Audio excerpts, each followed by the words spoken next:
Hello everyone, my name is Taylor. And I'm Kelly.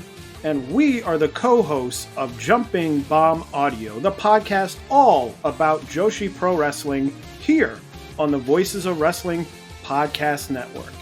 Every other Monday, we are with you talking about the biggest news in Joshi, along with show reviews, previews, and much, much more. So if you're new to Joshi or you've been a longtime fan, this is the show for you. We've got something for everyone here. So check us out, Jumping Bomb Audio. Hi, I'm Case Lowe, co-host of the Open the Voice Gate podcast. The one question I'm constantly asked when it comes to Dragon Gate is how do I get into the promotion? Well, stop asking and start listening to the Open the Voice Gate podcast, released every Wednesday on the Voices of Wrestling Podcasting Network. For exclusive news and show reviews, look no further than the leader in Dragon Gate coverage, Open the Voice Gate. This podcast is a member of the Voices of Wrestling Podcasting Network. Visit voicesofwrestling.com to hear the rest of our great podcasts, as well as show reviews, columns, opinions, and updates across the world of wrestling. What do you guys want to talk about? You are listening to the Flagship Podcast with your hosts, Joe Lanza. If this story was any good, maybe you people would understand it. You don't even understand the story. It goes over everybody's head. How great can it be? Maybe they need to talk more during these matches. And Rich Crage. This is my entire life's goal, is to be a WWE superstar, and now I am the NXT Women's Champion. You can take that. If you want that, great. Good for you. I want MJF talking about getting roadhead. You know what I mean? Like, that's what I want out of my wrestling. Call me old-fashioned, Joe. And we are live on the Flagship Podcast. I am Rich. He is Joe. Joe, what's happening? How are you? How are you doing? Doing all right. Yeah, it's a nice day here in Chicago. One of the few earliest nice days we've had. And I got a dog in the background that will be barking, I think, a lot. I think everyone's walking their dogs out and about. You know, people are being healthy still. It's only like 72 degrees, so people are still being healthy. You know, once it gets too hot, then nobody goes outside again. But yeah, just a warning about dog barking. Might be amplified tonight. So we'll see. I mean, we're doing this show at the crack of dawn, so I mean, it would make sense that this week, there'd be a lot of activity and whatnot, outside your house. Going early this week. Yeah, trying to counter. We're doing whatever we can to counter program Tony Khan's Ring of Honor. You know, it's a chess match here. You know what I mean? It's a very, they do one move, we do another move. They do this, they do that. You know, we got it. And this, it seems to have worked. We got a lot of people. We always get those people that jump in. After Ring of Honor ends, we always see that spike in the numbers. All of a sudden, boom! Here's a bunch of people coming in, and it's like, well, now this week they're really going to miss out. This week we're gonna have some hard hitting topics right out of the gates that those people are just going to completely miss, and it's on them. It's on them. They chose Ring of Honor instead of the Flagship, and we'll make them pay. God damn it! What time's that show on? Like 8 Eastern or something? Yeah. So actually, I think we're starting before they start, right? All right. I don't know when it's on. I'll be honest. I don't know. I've watched it live the first time when I had it on the background while we were doing the show, and then since then I don't think I've watched it live. So I've watched it on on demand or checked it out later, but not live. I don't even watch it. I wait to see what matches people say are worth the time, and then I'll go in and watch them. It's a hard watch, that show. Like just 2 straight hours of rapid fire matches, no promos, no angles. I mean, the wrestling's good, but it's a hard watch. It's not an easy watch, that show. Hey, with AEW getting rid of the darks, both darks, because whatever this new deal is they cut to get the collision on Saturdays, Rich. Warner Bros. Discovery has exclusive rights to all AEW programming, so they had to cut the 2 YouTube shows. I wonder how that's going to affect Ring of Honor in that, okay, now that's the only show that they're taping at Universal, when they tape it at Universal. And the next round of tapings are this weekend, I believe. They're going to do 2 marathon taping sessions on, I believe, the 6th and the 7th. That's Saturday and Sunday, right? Yes, it is. So they tape no more dark tapings at Universal.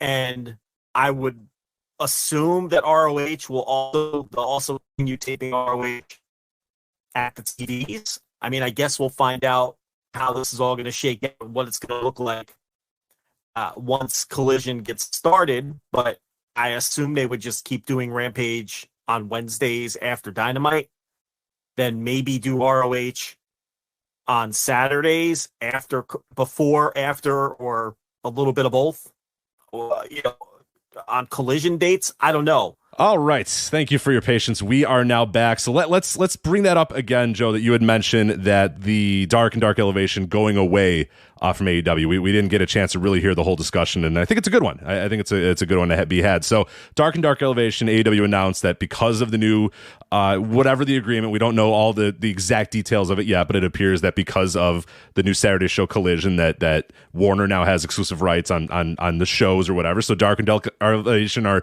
for the time being, going to go away. And you were asking, does that now help, hurt? Like, where does that put Ring of Honor in the ecosystem? What was the point that you were going to try, before we had our audio issues? What were you thinking? And then I'll give my thoughts on that too, because I have some thoughts about that too, of whether this is going to be a good thing for Ring of Honor or potentially even worse thing for Ring of Honor. So take it away whenever you're ready. Well, I don't know how much is going to end up left in the show or not, but or if I'm going to repeat myself at all. But what I was saying was, to me, the Ring of Honor show was already greatly starting to resemble a Black and Red Dark in a lot of ways, because the last one that I reviewed behind the paywall was either last week's or the week before. There was something like 11 matches on that show, and 5 or 6 of them, I can't remember the exact number, were just flat out squash matches. And the show didn't start off that way. It started off with maybe 1 or 2 squashes, and now it's slowly been creeping up to that line where there's more and more squash matches on the Ring of Honor show, and they still give you a good main event. Tonight's is Claudio Castagnoli versus Robbie Eagles, and I think last week or the week before was Samoa Joe versus Colt Cabana for the television title, and it had like a Vikingo match underneath. The Vikingo match against Gringo Loco was on that show, but there's been more and more squash matches against flat out like local indie wrestlers, not even the prelim wrestlers or the lower mid-card wrestlers that AEW / Ring of Honor has under contract. I'm not even counting those matches. I'm talking just straight up squashes against local jabronis. And there's been more and more of that on ROH. So I don't know if doing longer tapings at Universal and then also taping ROH at the television means we're going to get more ROH content. But to me, the show's already too long. It's 2 straight hours of rapid fire matches with no promos, very little in the way of angles or promos, and half of the matches are squashes. Do we really need more of that? To me, the show is already pretty underwhelming and pretty unappealing. So, and now with the removal of the Darks, where that was sort of they would use lower mid card wrestlers to give them work, and those sorts of things, is ROH just going to become more of that? Because if it is, then I'm even less interested than I already was, which wasn't very interested. So I don't know. What do you think is going to happen with ROH without the Darks? Yeah, I don't know. I think I'm interested in I think there's a few different ways it can go. And now one thing I will say is that I know that I don't know if they've quite figured out when and where and how to best record and tape Ring of Honor shows, because they obviously did the first batch of tapings or whatever, like you like to call them, like ROH Dark, where it just kind of felt like, yeah, this is an episode of Dark with some, red branding on it in the Ring of Honor logo or whatever. And I agree that there was not, that wasn't great, and there was some things that they could maybe change or whatever, but ultimately, I probably will prefer that and think that's the best foot forward versus taping them in front of Dynamite audiences where the show literally doesn't look any different. It looks just like a lower end episode of Dynamite, which again largely kind of feels like Dark. And the problem then with that is that you have a lot of fans that are either just kind of bored or they've been there for too long, or you have a twofold. You can have it where you tape it after Dynamite, which is a terrible idea, and your fans are going to be bored or tired or leaving or whatever, and that's fine. Plus you have Rampage that you sometimes tape after that too, so that's just a marathon taping that you're asking from people for that week. Or again, you do it before Dynamite, which again is not great. They used to do Dark and Dark, parts of Dark Elevation before certain Dynamites that I was at, and a lot of times I would show up to the building halfway through Dark or halfway through Dark Elevation. Like, I don't really need an extra 2 hours of professional wrestling every, on a Wednesday afternoon or whatever. Like I just don't. So I don't know what the best foot forward is. I really do feel like you probably are going to have to do the Universal tapings, which might feel and look a little bit better because it won't be, maybe you can make it look and feel a little bit more like Ring of Honor and a little bit less like Dark, but I don't know. It's in a weird position. And like you said, I think there's just a lot of weirdness with that show right now of it being 2 hours, which it doesn't need to be 2 hours, and it just not feeling like an important show that you need to watch every single week. I mean, there's some good matches on the show. There's no doubt about it. There's some good stuff on Ring of Honor, and I enjoy some of the high level stuff, but man, 2 hours is a lot to ask for that show, especially if just nothing. It's just there's not much going on. There's just not much meat on the bones there, and yeah, they're really gonna have to figure that out. And I think Dark and Dark Elevation being gone will probably help that, because I think now you can sort of tailor the tapings directly to Ring of Honor, but I don't know if that's something you really want to do either. Like, do you want to just sit people down and say, all right, we're going to tape 2 months of Ring of Honor in one night or whatever, or over the course of 2 days or whatever? I mean, that's a lot to ask of a crowd in Universal Studios or a studio audience or whatever as well. So, I tend to think it's probably going to help because it's just a lot less content. It just doesn't feel like, oh my God, here's another 2 hours of wrestling I don't really want to watch. But they got to figure out a way. They just have to figure out a way to make these shows feel like there's something, because right now they just do not feel like anything. Ring of Honor has no identity. None. It is no identity. And we were told that this was a separate promotion. On the books, it's a separate promotion. This is just another AEW show. It has all the same talent. They've made no attempt to segregate the rosters and say, okay, this is the Ring of Honor roster and this is the AEW roster. And I said from the start, if you don't do that, you're going to have a hard time creating your own identity for this thing. Okay. And then on top of that, the show is in the same format that Dark was. Right. Just match after match. It doesn't feel like it's a organic. It doesn't feel like it doesn't have any kind of format. It's filmed and presented in the same format as Dark. And there's nothing that makes it feel like it's its own thing or it has its own identity. And until that changes, I don't know what you can do. I mean, and filming it before and after Dynamite, again, that hurts the identity of this thing because it makes it just feel like a second-rate version of AEW, because like the Darks were. So I don't know. I've been very disappointed with everything about Ring of Honor, with the exception of the pay-per-views, which are very good. The pay-per-views are always very good. The show itself, the weekly show, the format of the show, the effort I see being put into the show, all of that has been a major letdown. I really thought this would be a separate promotion, and it isn't. Yeah, and just like you said, an identity of what the hell is this thing going to be? Because like, why? If I'm obviously we're doing the flagship during most Ring of Honor, so it's like not like we would be watching it live anyway. But let's say hypothetically I was not doing the flagship, or hell, people that. Listeners, we have a lot of listeners. I remember that first week that Ring of Honor was, we got nobody was listening live because everybody was watching Ring of Honor, and little by little our weekly numbers are basically right back up to where they were. Because think about it from the standpoint of, I'm a fan at home. What reason do I have to sit down on my couch or at my computer or whatever and watch Ring of Honor and Honor Club live? Why would I need to do that when I can largely just kind of let the show happen, and somebody somewhere is going to watch that show live or review it or recap it or whatever, and I'll know what to watch. I'm an Honor Club subscriber. Okay, I'll go back and I'll watch Claudio versus Colt. Okay, that sounded pretty cool. I'll go watch that. Oh, Gringo Loco versus Vikingo. Cool. I'll go watch that. There's nothing compelling you to sit down and carve out 2 hours of your week and say, oh man, here we go, Ring of Honor and Honor Club. Let's get after it. Like, there's just nothing that's making you do that, and that's not good. Like, there's got to be something. They have to figure out a way to make this thing a show that people would actually want to watch, and not just because that's what I've done. I mean, after that first week where I had it out in the background while we were doing the show, I don't have it on in the background anymore. What I'll do is when the show's over, I'll go read a review or I'll go read a recap where someone says, oh yeah, this match is good and that match is good. And I go, okay, cool. And I go find those 2 matches. I'm not going to sit down for 2 hours. And that's really how I've watched it since then. And sometimes I put it on in the background or whatever, but it's background noise. And that's the fact that we're already there after, what are we at? 10 shows? 9, 10, somewhere around there. I think we're only at that many shows. Like that, yeah. It's not long. I mean, it's long enough where, like, And honestly, it felt like that after about week 3, where it was like, oh, okay, I get what this is now. I'm good. I don't need to be.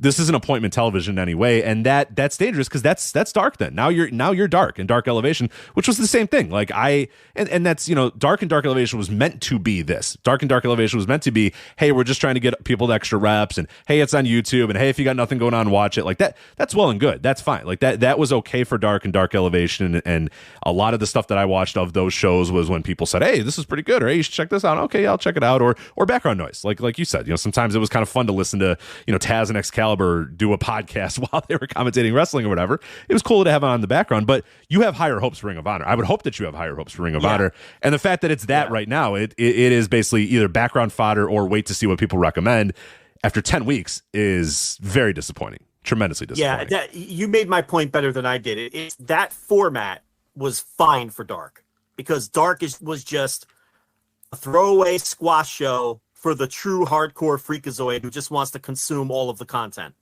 And there's nothing wrong with that. If you're a super hardcore AEW fan who liked watching AEW on Mondays and Tuesdays in additions to Wednesdays and Fridays, then that format was fine for that, because the show was inessential. Ring of Honor, though, shouldn't feel like those shows felt, and it's presented in the same exact format, and it's a letdown. And the atmosphere is even worse when they do it in the arenas. I agree. Because doing it before and after, you get all there's almost the buildings are half full if you're lucky, and the people that are there, they're either tired if you're shooting it after Dynamite, or people aren't there yet if you're shooting it before Dynamite, and the atmosphere is just dire. So as bad as it, as bad as if these shows, as the vibes are in Universal, because it just comes across as Red and Black Dark, I prefer Universal to shooting it in the arenas. I agree. Yeah, and I kind of said that earlier, and I think now that maybe if there is no Dark and Dark Elevation, that when they go to Universal, they can make it look a little, because that was one of the problems. And that was one of the problems with the Universal thing. It was like, all right, put the Ring of Honor banner up, and it was dark, but then like they hung a red banner up, and there some things were a little bit red instead of gold or whatever. And like now, I guess is an opportunity, but I don't know if are they looking to invest in that? Are they looking to say, hey, you know what, we're going to run these, but let's make it look and feel different. The entrance ramp's over here, and this is here, and that's there. And the announcers, now that Dark and Dark Elevation are not around, you don't have to worry about taping those. Maybe, but I've gotten no sense that they really are thinking of Ring of Honor as this thing that they need to make feel wholly different. Like you said, they've said, oh no, it's going to be different. It's a different brand. None of it is being reflected though. It doesn't look different. It doesn't sound different. The roster's not different. So why am I to believe that now that Dark and Dark Elevation are gone, that they're going to say, all right, now let's build a whole new set that looks Ring of Honor or is specific for Ring of Honor? I mean, it's probably going to be the same old set with the Ring of Honor banner on it. And it's disappointing to watch, because then you're just watching, like you said, dark red is what you're essentially watching at this point. I think they're just treading water until they get on TV. Because you can't put that product on TV. Yeah, but who's buying this product though? You know what I mean? Yeah. I know it's content. I know it's first run content, but if you had to send a screener to a network and this is the show that you presented to them, it just needs an identity. Like I'm going to give you a million, whatever amount of money, millions of dollars for this. Yeah. No, I hear you. I wouldn't. I wouldn't do that. It needs some kind of identity, and I'm going to keep screaming about this, but it needs its own roster. I'm sorry. It needs its own roster and its own wrestlers, and there's so many benefits to that if you do it and you stick to it. All this talk, WWE with their dopey draft, which we know is going to last a month, and then everybody's going to be on all the shows again, or at least the top stars will be. And now all of this talk of AEW splitting their roster with Wednesday and Saturday, like we talked about last week. One of the most obvious and needed roster split is AEW and Ring of Honor. That's the one they need to do. And there's so many benefits to that long term if you do it and stick to it. Because then when you do send wrestlers back and forth, it means something. When somebody shows up in AEW who's been with Ring of Honor for 2.5 years, it feels like it's a surprise, and it feels like it's something different. When you build Ring of Honor up enough to where they're strong enough where you can do it, and you can add a pay-per-view show, which is AEW versus Ring of Honor, where it means something. And it feels like two distinct rosters facing each other.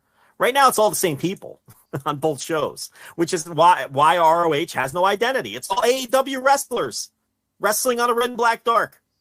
Anyway, we have so much to talk about this week. We weren't planning on talking about that, but that was something I was thinking about, and I and I wrote in my last whatever I call that column now. I think I call it Review Roulette. I don't even know what I call my own things. I believe it is called Review Roulette. Yes. Yeah, I did an RH episode, and that's what got me thinking about this, because I wrote about a lot of these issues I'm talking about now. But instead of bashing Tony Khan, we should probably start praising him, because the lead topic of this show should not have been why ROH stinks. It should have been these Wembley ticket sales. So why don't we talk about that? Let's do that. Yeah, we're going to get to plenty on this week's show. Obviously, we're going to do Wrestling Dontaku, New Japan. We're going to review that show, as well as some interesting developments from that show, including a re-debut right to the top of the card. Champion Carnival, Backlash, long discussion, I'm sure, Joe, about WWE's draft. Of course, draft grades. I cannot wait to see what you think SmackDown got in the draft grades, and then also MLW, the world that never stops in MLW, and we'll talk about how, well, some parts of it stop, but other parts of it still continue, but the world of it never stops. But yeah, let's talk about these all-in ticket sales to start off. Hey, Rich. Yeah. Hey, Rich. Could you imagine after the day we had, Tony Khan slapping play on this podcast and listening to the first 20 minutes? I was going to let that hang there. That's fine. All-in ticket sales, a record-breaking week thus far for AEW, with ticket sales for the All-In show on August 27th at Wembley Stadium. On the first day, password-only pre-sale, AEW sold between 35,000 to 36,000 tickets. Initially, Dave Meltzer said 35,000. I believe Tony then followed up with 36,000 a couple hours later. On Wednesday, Tony Khan then said after 32 hours of pre-sales, All-In passed 43,000 tickets sold and a gate of approximately $5.7 million US. Now, tomorrow is the pre-sale, but before that even, we got another update from Tony Khan earlier today, and he said here, I'm going to find the exact thing. Thanks to the amazing support of our fans, AEW All In London, Wembley Stadium just hit 50,000 tickets sold. This was 3 hours ago as of this recording, for $6.5 million in American. Remarkably, all 50,000 tickets sold have been in the pre-sale. The general ticket on sale begins tomorrow with great seats opening up. So as of this recording right now, they have sold 50,000 tickets to this All-In show in Wembley Stadium, $6.5 million gates. And now this number, even if they don't sell another, if they put the general on sale and literally 0 people buy another ticket, they are still in rarefied air. They're still in. It's an insane accomplishment, and they are. We'll talk about the historics of this as well. But yes, even if the general sale goes on and literally every single person that wanted to buy a ticket has bought their ticket and is good, this is still an insanely ridiculous accomplishment from AEW. What did you make of the numbers as they kind of were coming in, and now the updates as we've gotten, just even 3 hours ago with 50,000 tickets sold? I mean, yeah, I just did audio a few hours ago where I talked about how they were at 43,000. And, at that point, it looked like, 50,000 was going to be a lock. And now, a few hours later, we've hit 50,000. And the point I made on that audio, which was the Thursday Dynamite review, which is getting over real well with people inside AEW, is that now the sky's the limit on your expectations for this show. Like if you can, this is where, now the show is already established as an all-time successful show. This is one of the biggest shows in modern wrestling history. That's been established. They've sold 50,000 tickets, and we're going to give you guys some comps so you can compare this to give you perspective on just how big it is to sell 50,000 tickets for a modern wrestling show. So now it's just a matter of, okay, now what benchmarks can we break now? Right. How far can we take this thing? I just, before the show started, we were looking up numbers for Clash of the Castle, and that show, WWE announced 62,296, and WrestleTix had 62,215 as the total number of tickets distributed. And the Observer, the September 12th Observer, reported somewhere in the neighborhood of 49,000 tickets sold for that show. Now, remember, that was just a few days after the show, so I texted Brandon Thurston as we went on the air, and he just got back to me, and actually that prompted him to put this in the form of a tweet, and he just thanked me for texting him because he says now his Twitter is doing monster numbers because he just put this tweet up. But the final count on the tickets sold for Clash at the Castle in Cardiff last September, and this is according to the company filings, the public filings, is 54,000 paid for an $8 million gate. So this show is going to sell more tickets than Clash at the Castle. That's a head-to-head WWE comp. As perfect of a head-to-head comp as you can get. They're both shows in the United Kingdom, okay? Not both in England. Make that distinction so our UK listeners don't get mad at us. We understand that Cardiff is in Wales, but these are two shows that are both in the United Kingdom. Neither one of them are the, tentpole events for either company. This wasn't WrestleMania. AEW doesn't really have a tentpole event. They don't have one yet. They haven't established a show at that level. WWE hadn't been in the UK in many, many years. AEW hasn't been in the UK at all. So these are very fair comps. And AEW is going to sell more tickets than WWE did in the UK.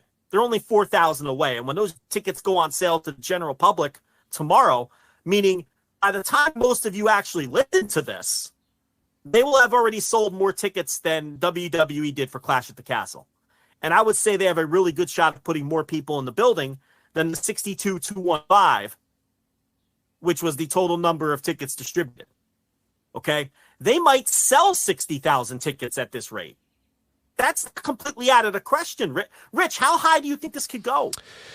Yeah, I mean, we're talking pre-sale already up to 50,000. I mean, yeah, I think conservatively you can say, I mean, at least like what was the final? Remind me again the final one that's Clash of the Castle. 52, 53,000. What was the number you had?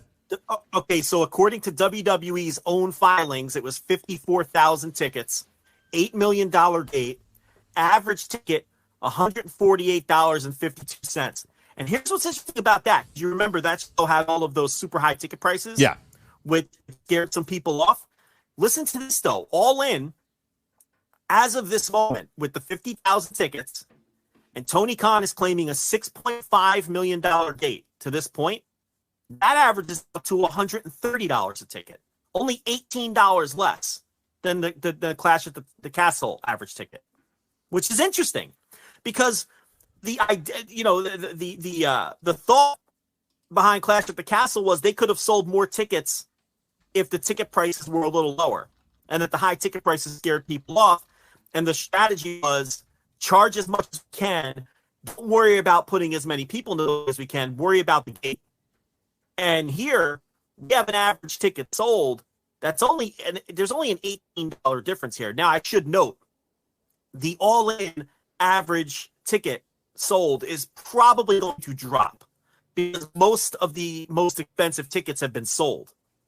So at this point, when it goes on sale to the general public, you would think a lot of the, from this point forward, the cheaper price seats are going to go as opposed to the first few pre-sales when the best tickets were all gobbled up. So that gap will widen a little, but I don't know. Does that come off a little surprising to you that the average ticket sold is that close? I'm a little surprised by that because for people who did not follow when we did when the Clash of the Castle tickets went on sale, is that they did a pre-sale and they had a bunch of people sign up for it. I think they, we were running some of the numbers before, so excuse if these are not exactly, but I think this is sort of the numbers that were reported at the time, that 59,000 people signed up for the pre-sale. And then 85,000 people, signed up for the pre-sale by the date that it was on sale. But then when the tickets actually went on sale, a lot of those people, so you had 85,000 people saying, yeah, I want in on this pre-sale. I want in on Clash of the Castle. I'm in. And then the pre-sale started and they only sold 30,000 tickets that first day or during that pre-sale because people went and said, whoa, hold on a minute. These ticket prices, and that was reported by a lot of people that like it was kind of a shot to the system from a lot of these people saying, whoa, hold on a minute, I'm not paying these prices for this show. And then little by little, they had to kind of tailor down the tickets a little bit, cheapen things out a little bit, and then they were able to sell what they were able to sell, which was pretty good, which was obviously a very good number.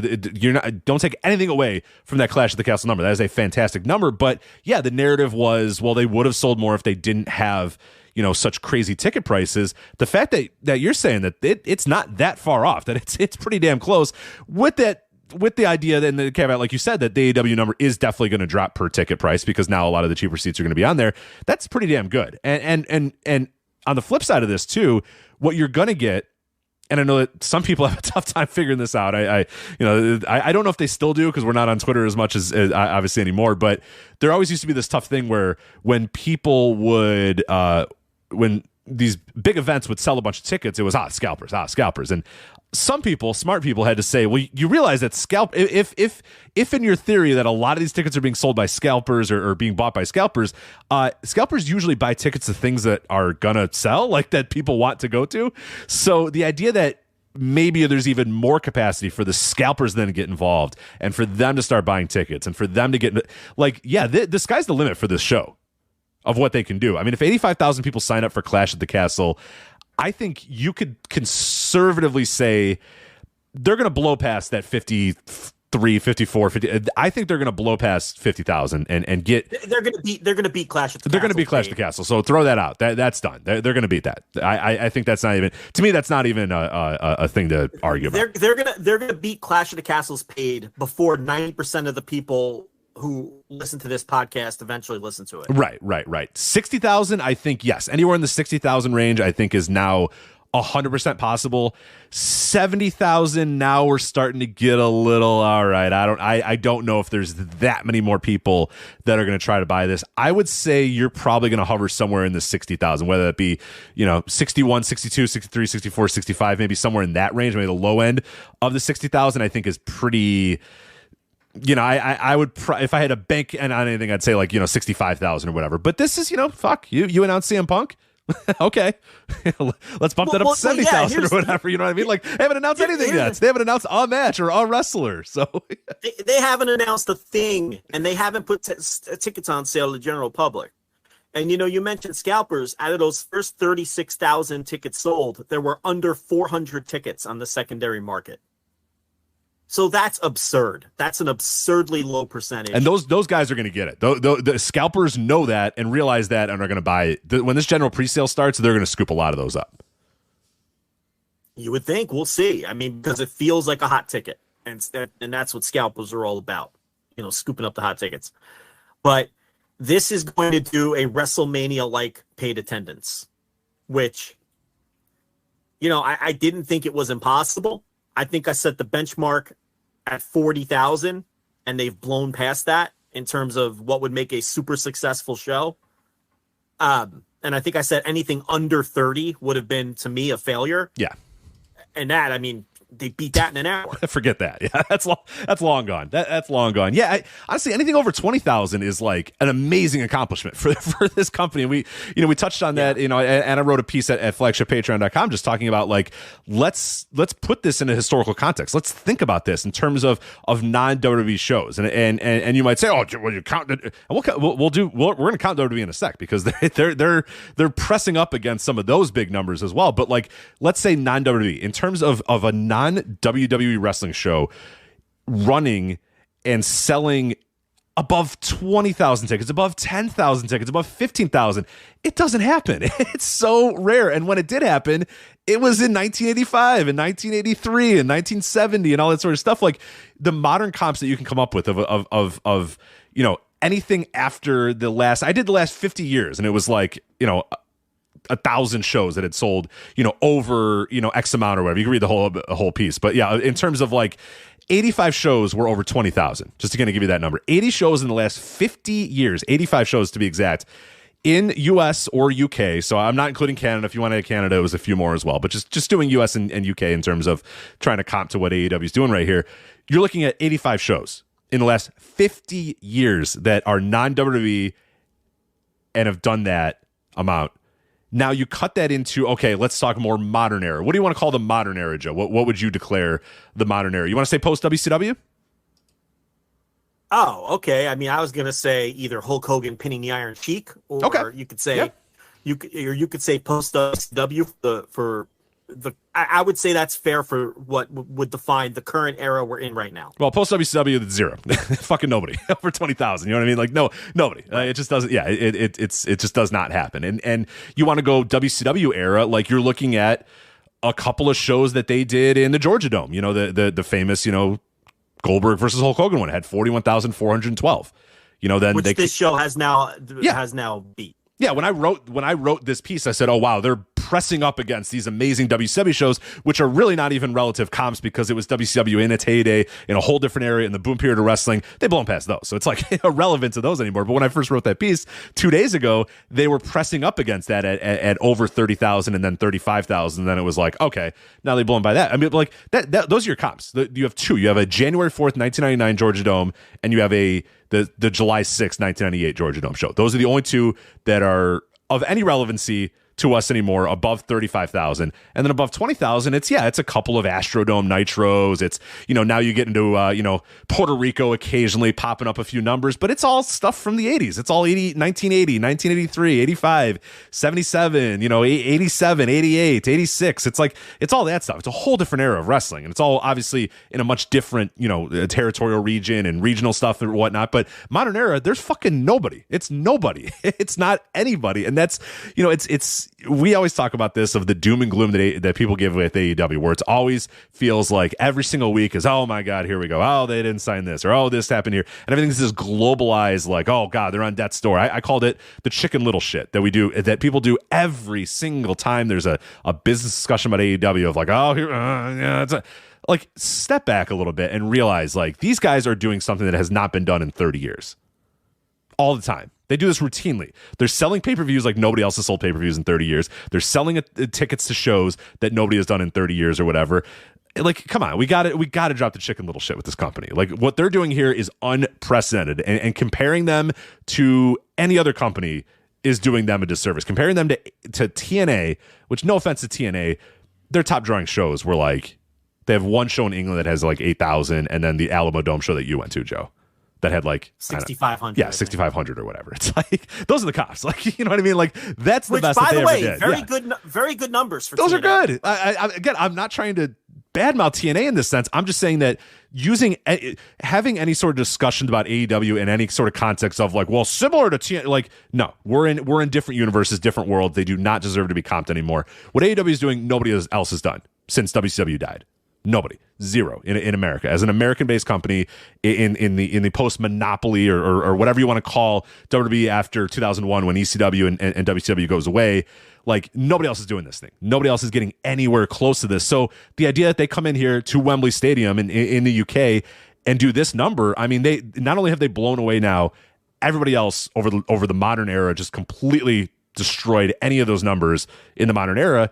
They're now starting to get so good that like now you can actually comp them to other shows. Now, like when I wrote that piece a couple days ago, I was like, all right, let's just keep it to America, keep Japan out of this, keep New Japan, keep WWE out of this. Let's just talk about American-based companies running in the US and the UK.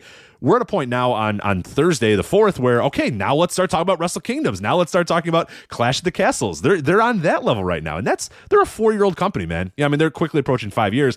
That's pretty fucking good. You know what I mean? For all the chicken little bullshit and all the sky is falling shit that goes on with AEW all the time, for a company that's not yet 5 years old to be in that, that realm of selling similar tickets to a Wrestle Kingdom or a Tokyo Dome or Clash of the Castle or whatever. I mean, that's really fucking impressive. Yeah, well, the reason I brought up Clash of the Castle wasn't to knock Clash of the Castle. It was to show people how well All In is doing. Because Clash of the Castle was a massive success. It was an $8 million gate, 54,000 paid. And All In is very likely going to beat both of those numbers. I mean, this is a WrestleMania level success for AEW in terms of tickets sold and gate. I mean, that's what this is. And you made some WCW comparisons. They're creeping up on something like a $6 million gates But even without this show, they were creeping towards, they already had $3 or $4 million gates. WCW never had one. Even those Georgia Dome shows were the high 900,000. And yeah, you could adjust for inflation and all that. But again, these are just points of comparison, which add to your point that all of this doom and gloom with AEW's business is a bunch of nonsense. They were just given another show, and Warner Brothers Discovery negotiated exclusive rights to their content and forced them to pull 2 shows off of YouTube. We just talked about that. So their television partner is obviously very happy. And they're about to do who knows how many tickets sold for this show here. So, you talk about, here's some more comparisons for people, okay? Modern era Wrestle Kingdom at the Tokyo Dome. Wrestle Kingdom 8, 35,000. That was Tanahashi, Nakamura, and Okada Naito. Remember the fan vote, Rich? Oh, yeah. Yeah, so that was Wrestle Kingdom 9, 36,000. That was the first Tanahashi Okada Wrestle Kingdom match. Now we get into the era without the nice round numbers, where the reporting got a little more accurate. Wrestle Kingdom 12, 34,995 for Okada, the first Okada Naito Wrestle Kingdom match, which was also Chris Jericho and Kenny Omega. Huge event, 34,995. Wrestle Kingdom 13, 38,162 for Tanahashi versus Omega, Naito versus Jericho, Okada versus White. And then the big one, Wrestle Kingdom 14, the first 2-night Wrestle Kingdom. Night 1, 40,008. 40,008 for Okada Ibushi, Naito Jay White, and Hiromu versus Will Ospreay. And then they came back on night 2 with Naito Okada and did another 30,000 fans. 30,063 to be exact. Okay? That was the peak of the hottest era in the history of New Japan. And they did a combined 71,000 fans, or 70,000 fans between those 2 shows. This show has an outside shot of topping both shows combined. And again, the idea here isn't to knock New Japan. Wrestle Kingdom 14, the 2-night wrestle, that's a massive success. 40,000 one night and you come back with 30,000? Yeah, it was absolutely the culmination of the hard work that they had done over the last, basically the last decade, but really over the last 5 to 6 years prior to that was just like, that was the culmination. Like you always said, that also was to you've always declared that like the end of the era because you accomplished all you needed to do. You did the 2-night, yes. Naito won, you sold as many fucking tickets as you were going to sell. That was the peak. That was it. That was the culmination of all the work that they had made, or had done over the last couple of years. That's a huge accomplishment. I skipped a couple of them, but you hear the escalation each year with the Wrestle Kingdoms during that era, culminating with a combined 70,000 fans over 2 nights when Naito finally pins Okada in the Dome. And yes, to me, that was the end of that era with the Naito win and peaking with 70,000. But then the pandemic came and really derailed that company. And now they're just starting to work their way back out of it. Okay? So, again, the idea is not to knock New Japan. Those are monster numbers. All of those domes that are, in the mid to high 30s and then topping 40,000 when 30,000 people came back the next night. Okay? But another point of comparison, this year's Tokyo Dome show, 26,085. Again, no one's knocking that. That's a good number. That's a good number. Especially coming out of a pandemic, and you still had the weirdness of pandemic seats, non-pandemic seats. Some people are allowed to cheer. Some people aren't allowed to cheer, right? There's still a lot of weirdness there in Japan. And they did over 26,000 fans. And this show has doubled that already. They've doubled Wrestle Kingdom. Okay? You want to talk about the top show in Japan this year? It was the Muto Retirement Show. And that show did, I got that number right here. That was on February 21st. 30,096. Yeah. So a shade over 30,000, which again, good number. You think I'm knocking pro wrestling Noah for doing 30,000 that's a great fans? Number. Yeah, that's a great number. Yeah. I mean, and this show has topped that by 20,000 fans without even putting the tickets on sale to the general public yet.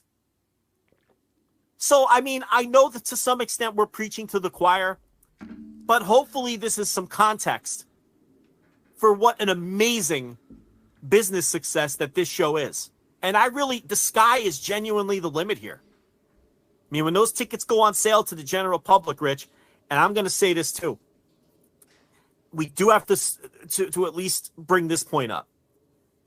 It is possible that the vast majority of people who want a ticket to this show already have one, because the total universe of AEW fans obviously is much smaller than the total universe of WWE fans. That is not in dispute. And it is possible that the vast majority of those people made sure they got their hands on these codes for all these wacky pre-sales. So who knows? And I might look stupid in about 12 hours. And this might sound real dumb to people who don't listen to this live, but it is entirely possible that the ticket sales do simply trickle from this point forward. But it's also possible that the pre-sale is a sign that this thing truly can fill up that building. We don't know, and it's so interesting to watch it play out, because I don't know how this general sale is going to do. I'll say this, and I want you to respond to this point. I feel like if the general sale is a massive success, and let's say they sell 10,000 more tickets, and Tony Khan is touting that they've hit 60,000, I think that's a great sign for when they start announcing matches and talent, because that tells me that the total pool of AEW fans who want a shot at this show is larger than we might think. Whereas if they sell a couple thousand tickets tomorrow, 2,000 or 3,000 tickets, we might be winding down and tapping out the potential pool of customers. And at that point, whatever they announce for the show won't matter as much. So I think seeing a healthy first day general sale will lead me to believe that when they finally start announcing matches, that there's even more to come after that. What's your take on that? No, I sort of agree. I'm with you. The fact that they haven't, I do think that, yeah, you obviously have tapped into a lot of your hardcore base and your hardcore fans or whatever, but I would have said that if they sold 20,000 tickets with this pre-sale, like, whoa, all right, that's pretty good for their hardcore base or whatever. Or hell, if today Tony Khan said, hey, we sold 30 to 35,000 tickets or whatever, wow, what a tremendous accomplishment. I would say, man, wow, the fact that you can say, oh yeah, they're hardcores. We're talking 50,000 tickets sold for this thing or whatever. It's like, I don't know if I'm making sense, but it's like, I don't know that we should be thinking in the standpoint of, well, the hardcores or the hardcores or the hardcore fans or whatever. Like, I don't know. There's just a lot of people that want to buy a ticket to watch this show and go to, whether that's because of AEW, because it's at Wembley Stadium, because it's wrestling at Wembley, because it's the UK and they're starved for wrestling, or it's Europe and they're starved for big time wrestling, or people are saying, hey, you know what, I'll make a vacation of it, whatever.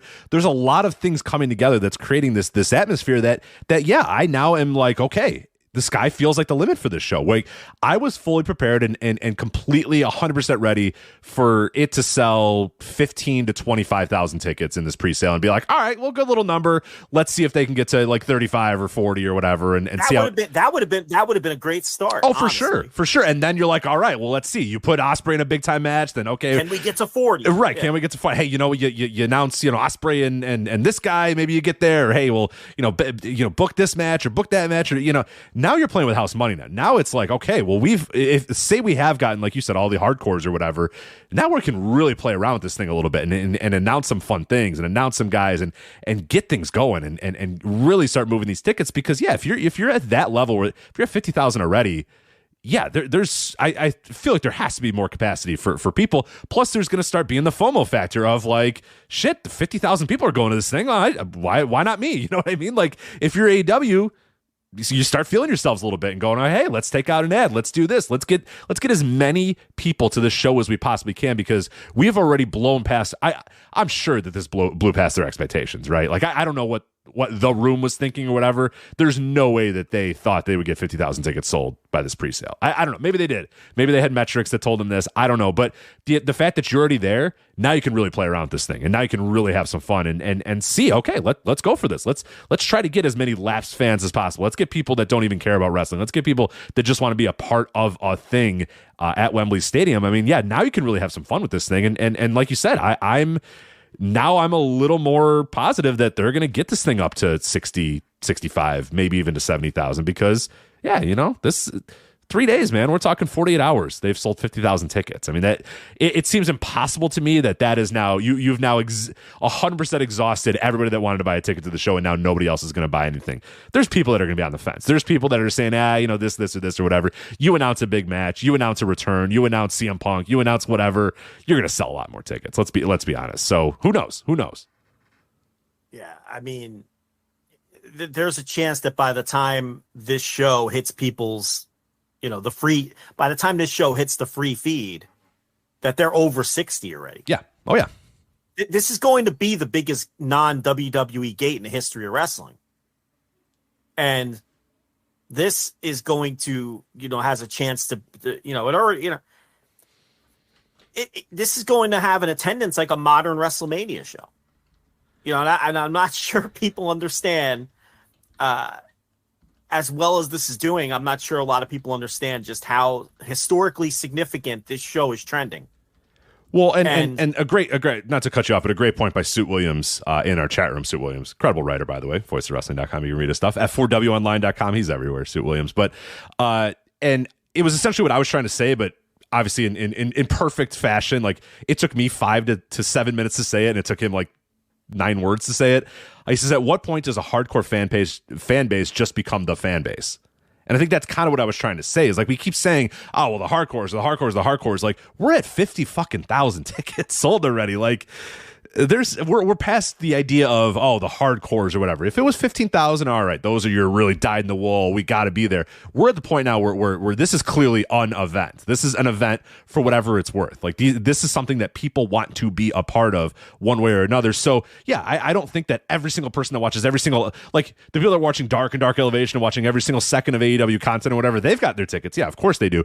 But we're talking, if you've gotten to 50,000 tickets, you're just talking about a wider base of people that are consuming AEW or want to watch AEW. And let's not forget too, in the UK, AEW has a very, very good channel. It has very good distribution, better than WWE. That is the thing that everybody has kind of said, is that, like, look, WWE has a 50-year head start on every other wrestling company, but in the UK, AEW is on the better channel than WWE is. Now, still, WWE is the market leader, and WWE is still the one that, but like, no, AEW is, they're not just grabbing the hardcore of the hardcore fans, the people that would subscribe and listen to this show. They're grabbing a lot of people because they're on a great network and they have great distribution, and it's clearly whatever they're marketing that they're doing is good. So yeah, we're at a point now, like, let's start talking about how big this thing could possibly be, and not just, oh man, geez, they're really gonna have to work hard to get to X or whatever. Now there's no more working hard. Now it's like, let's have fun with this thing and see how high it can get. Yeah, it's now fair to dream. You can realistically dream about putting 90 in that, sure, in that fucking right thing. Let's go for it. I mean, because now, look, and they're drawing from all of Europe. I think that's important too. So they're drawing from all of Europe, and now this thing's getting so big to the point where it's going to pick up some buzz locally because of all the tickets that's selling. And this is where you might pick up your random wrestling fan who might not even be familiar with AEW, but might be familiar with some of the names on the show, or just wants the old night out. And this might be where you start picking up some American AEW fans, or Canadian, or from other parts of the world, who are like, man, I cannot miss this. Right. That's when the shows, that's when you start announcing those matches. That's when you start getting FOMO from people like me that are like, well, fuck, I got to get out there. You know what I mean? Like, first off, how cool is it going to be with, 70,000 people at Wembley Stadium or whatever, and I get to see, X versus Y? Like, fuck, man, I got to get there. I got to do that. Like, yeah, that's what I said with the Playing with House money. Now you can have some real fun here and start saying, all right, where else can we grab fans from? Let's get middle America Joe Sixpack to go, fuck, I got to get to England for this show. Come on, man. I can't miss that match. I can't miss this moment. I can't miss this thing. And there is no cynical spin even possible to what this show is accomplishing. Oh, I'm sure. There's got to be something out there. What are the only the very dumbest of the dumbest are still trying to spin this thing. And this is one of those tentpole moments too. And we always talk about this in times. There's times where somebody has takes that are so bad that now you know forever to just ignore them because they're not worth your time. This is a great. If anybody has anything to say about this over the next week or whatever, block, delete, mute, take them out of your life because they are probably not worth your time if they have any sort of negative spin about this. The only people that are still attempting it are those troll accounts, WWE Gareth, and like those the ones that we don't like to plug. Or right. even I'm say sorry, I the just plugged one of them, but that's fine. Everybody knows about that one. So. The ones that are adjacent to the botch accounts, like the just the dumbest humans on Twitter, they're the only ones even still attempting to spin this. You know, your other people who kind of are hard on AEW or run anti-AEW grifts, or I mean, I saw Raj Giri the other day tweet out something like, guys, you're not going to get me to say anything bad about selling 35,000 tickets, and I can't really respond to you if, you know, I'm paraphrasing, but, you know. And then I listened to, I heard Cornette's clip on YouTube. Yeah, he was like, whoa, hey, great job for that. Yeah, he was, you know. And when Brian last told him the number, he was like, oh, shit, that's great. I can't believe it. That's amazing. Like, and it wasn't even through gritted teeth. Like, Cornette was just... It wasn't. I can't believe that on Mud Show filled with those, you know, the Cucamonga boys or whatever. Like, I can't believe they did that. Unbelievable. What a bunch of marks buying tickets. Like, because there's a way to do that. There's a way to say, well, these dumb marks, they'll buy tickets to anything to see these idiots wrestle in their Outlaw Mud Show. But no, that was not... I agree. I heard the clip, too, and that was, like, genuine, like, whoa, all right, well, that's an accomplishment for them. Yeah, and he talked about how, you know, first time in the market and all these things and how this is, you know, obviously an amazing number. And it wasn't with any vitriol. It wasn't through. They didn't try to, you know, spin it or attempt to spin it because you can't. Because you can't. You can't. Even Jim Cornette, who would love to spin it for his audience, couldn't. And you know that his audience is sitting there pounding their fist on their desks listening to him. But even a guy like Cornette knows there's no spin here. This is just, and that was when they were sitting at 35,000. Now they're at 50. And who knows what they'll be at when people, you know, when people are actually listening to this podcast, other than, you know, the $10 people who are listening live right now. So, yeah, I don't know. It's hopefully what I wanted to do today was to provide some context like you did in that paywall article that you wrote way back when they were sitting at, you know, 36,000 tickets right. sold. I had to update that thing twice while writing it, and then now at this point, it's like, if you read it now, you're like, Rich, why are you being so like? Because I'm like, hey, 20,000 is a hell of an accomplishment. Like, it's pretty good, you know what I mean? Like, I wrote it in that context of like, whoa, hey, they're gonna sell at least 20,000, and then at the end, I have to say, well, actually, it's 35,000, and then a day later, I had to say, oh, it's actually 46, and now it's 50. It's like, all right, it's complete. They've blown past everything, but yeah, it's you need to look at the whole point of the article and the whole point of this segment is basically just again, we're starting to reach the point where anybody who's coming out with the doom and gloom and the Chicken Little sky is falling shit with AEW, you got to stop. You just have to. It's at this point, you got to get your head wrapped around the fact that this company is approaching 5 years. They're selling ungodly amounts of tickets to the show in Wembley. Yes, the TV ratings Forbidden Door is going to sell a shit ton. They're going to be at the United Center again and probably sell a shit ton of tickets to that as well. CM Punk's return. And they sell more pay-per-views than any other company post WCW does as well in terms of people. They got All Out coming up too. Yeah. They're going to sell a shit ton of things. Yeah, I mean, they're going to sell a bunch of tickets. They're going to sell a bunch of pay-per-views.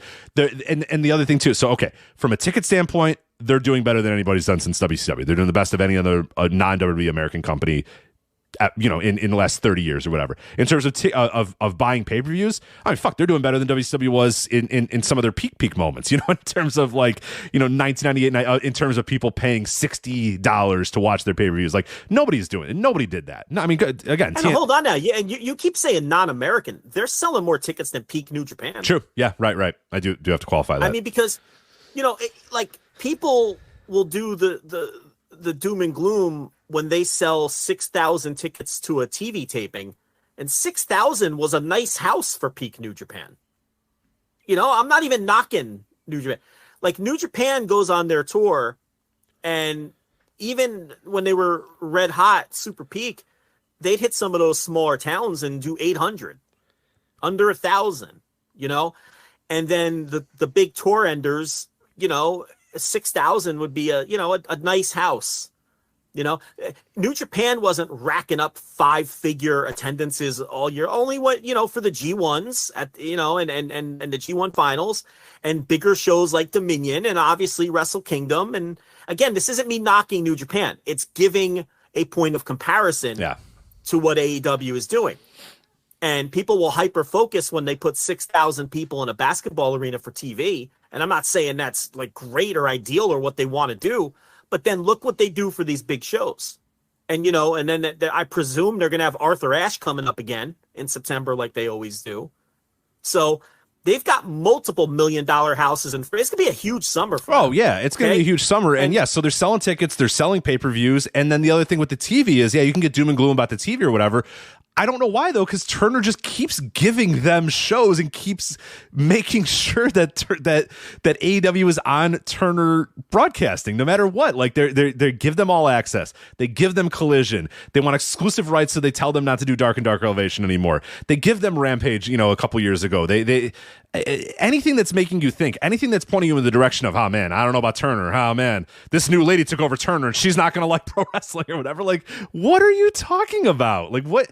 At this point, it's just like similar to anybody who spins the Wembley stuff, anybody who's still doing doom and gloom, chicken little shit about AEW's future prospects in business or whatever, probably should start getting ignored, because it's just like, there's so many signs right now that this is a mostly healthy company. Yes, you can. Hell, we haven't liked the recent shows. You've been very vocal about not liking the recent shows. That it is what it is. But like, Double or Nothing's going to happen. It's probably going to do pretty damn good on pay-per-view. And then, like you said, the massive summer coming up.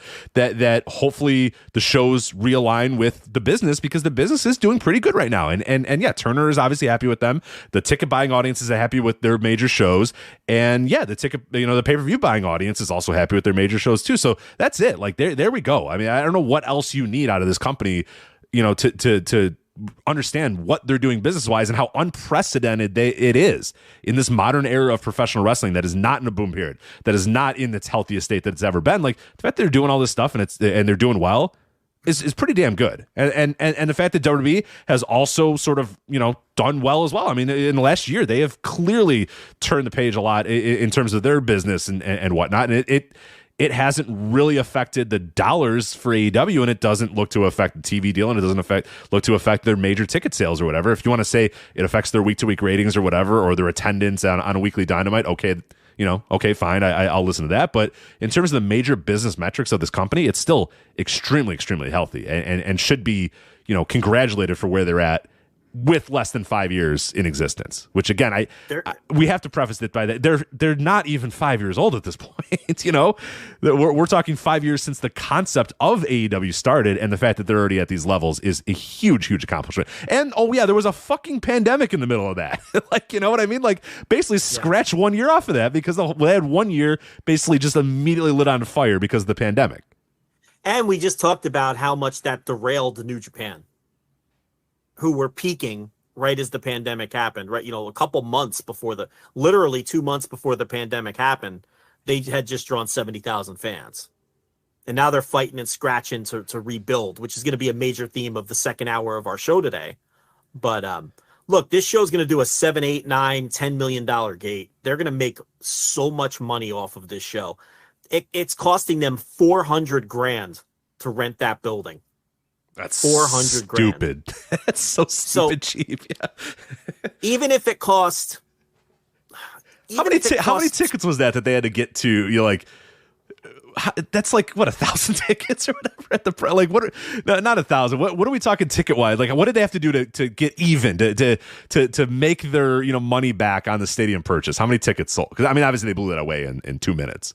But I just told you $130 is the average ticket sold. Okay. So you can do here's you could do that in your head. So just it would be.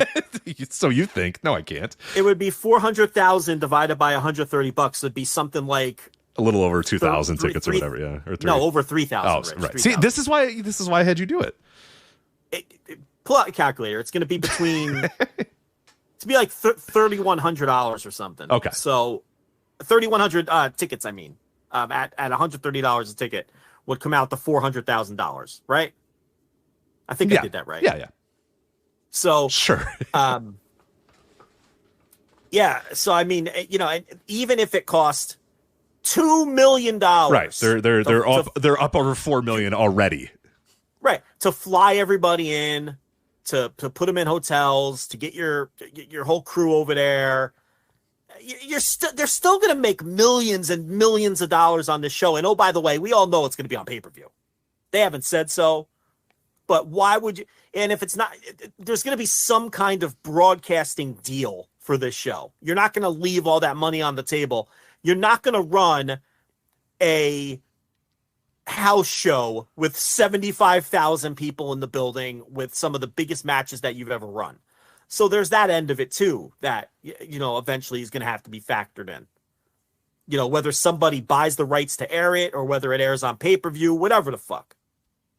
So, I don't know what else to say. I mean, I'm sure we're going to be talking about this every week until the show happens. I don't even know when the show is. When is this fucking show? This show is on August 27th. August 27th, yes. And it's, I know some people are saying, oh, put it on HBO Max or whatever. Or sorry, not HBO Max. Max, the new rebranded Max or whatever.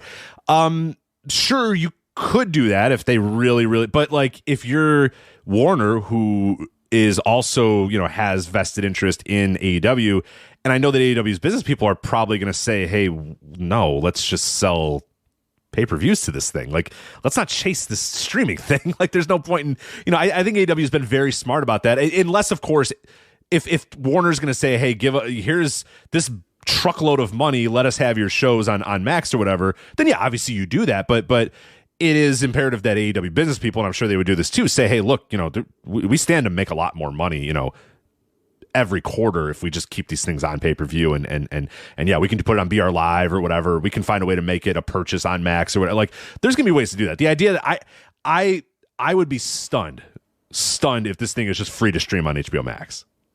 I think a lot of money would have to be transacted to get to that level.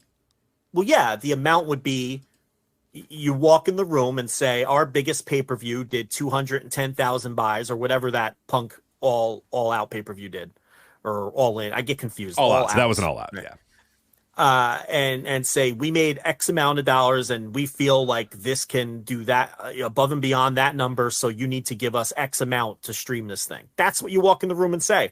And if they don't want to do it, okay, fine. You put it on pay-per-view. Right. And they're going to probably still make they're going to get a little cut of that anyway. I mean, they're going to make some money on that too, probably with BR Live, or whether they have a percentage of the company or whatever that, again, not knowing the exact this ledger or whatever. Like, yeah, that's advantageous for Warner too, to say, oh, okay, well, we can chase this streaming thing if we want. And I feel like, who knows? I feel like we've had a pretty big reckoning over the last year or so in terms of everybody chasing streaming and chasing these streaming numbers. But with that said, Peacock is still touting, and wait, WWE gave us 30% year-over-year growth or whatever. It's like, all right, cool. What does that mean in terms of dollars? Well, we still lost, $400 million this quarter, but we have the users are I feel like if you're Warner, you also have to say, okay, yeah, we want Max to be successful, but if you guys are going to be able to sell us X amount of pay-per-views or whatever, and we're going to get whatever percentage of that, it just makes more sense to put this thing on BR Live, put this thing on traditional pay-per-view or whatever. Or yeah, you pony up the cash and say, all right, and AEW says, hey, if you guys want to pay us X, then yeah, we'll stream it on Max, and then you can get a bunch of signups to Max. Perfect, let's do it. Yeah. They're in an advantageous position. One way or another, they're going to sell a fucking ton of pay-per-views, or they're going to get a shitload of money from Max. Either way. Well, that's why I said you're going to make money for the distribution of this show in some form. Okay, so there's that factor as well. And the other thing you have to remember, it would be 2 pay-per-views on back-to-back weeks with All Out, or within. So maybe the reason they've been cagey about announcing what this is, and especially with all the corporate tie-ins, the 100 years of Wembley and the ties in with WBD, maybe there's already some kind of deal baked into this with running Wembley, getting a deal on it, and the distribution of the show. Maybe that's why they haven't said whether this is going to be something feels shady about all of this in terms of them not telling everyone how they can watch it. Is that a tactic to sell more tickets? I don't know what's going on, but eventually they're going to announce something. Now look, this show is not till almost September. This show isn't until football season. Mm-hmm. They have so much time to sell these fucking tickets. That's what I said. They're playing with house money now, man. They can have a lot of fun with this thing. even when this thing, when the bulk of them are sold, after 2 or 3 weeks of the general sale, and let's say they're sitting at like 63,000 or 68,000, you're still going to get trickles of ticket sales for like 3 months. I mean, this thing could do 80,000. This is why I'm saying they're allowed to dream now. The sky is the limit on what this thing could do. When before you even put the tickets on sale, you've sold 50,000 of them. Rich, it's absurd. Yeah, it's wild. It blew away any of my expectations that I had for this, and yeah, it's gonna be fun now. And like you said, the fun kind of starts now of how you play around with this thing, what you do, who you announce, how you announce it, what matches you announce, all those sort of things. I mean, you can. Here's what you do: you put up the greatest lineup of matches you've ever done, because then you can come back to this building. Yeah.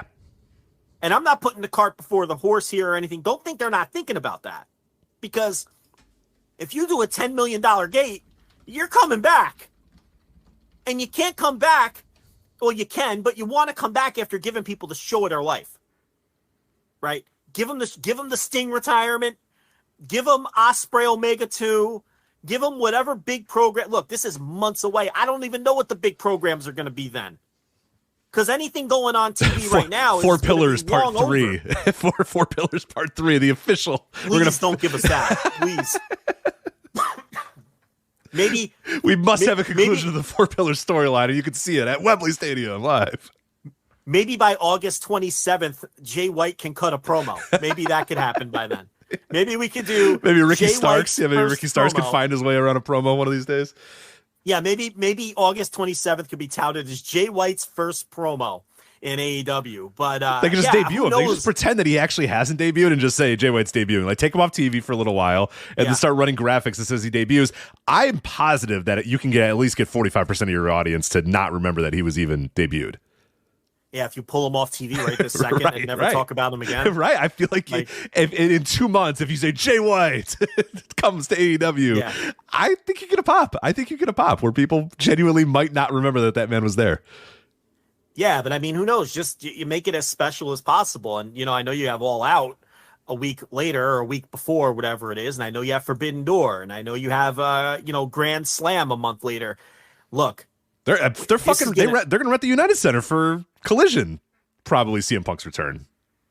Yeah, that's a big building. About that, it's a big building. Fucking CM Punk is coming back. I mean, they're set up for an enormous summer. It's gonna be great for them and us this summer. AEW, get into it. Speaking of which, Rich. That's tricky to say. That's a tough one. Yeah, nice job. Nicely done. Speaking of which, Rich, there is no, I am sad to report, there is no Thursday Dynamite review next week. Oh, man. Now, listen, I know what a lot of people are thinking. I've been run off by the Freakazoids. We made a business decision that you've just lost too many of our subscribers, and the Freakazoids have spoken, and you must go.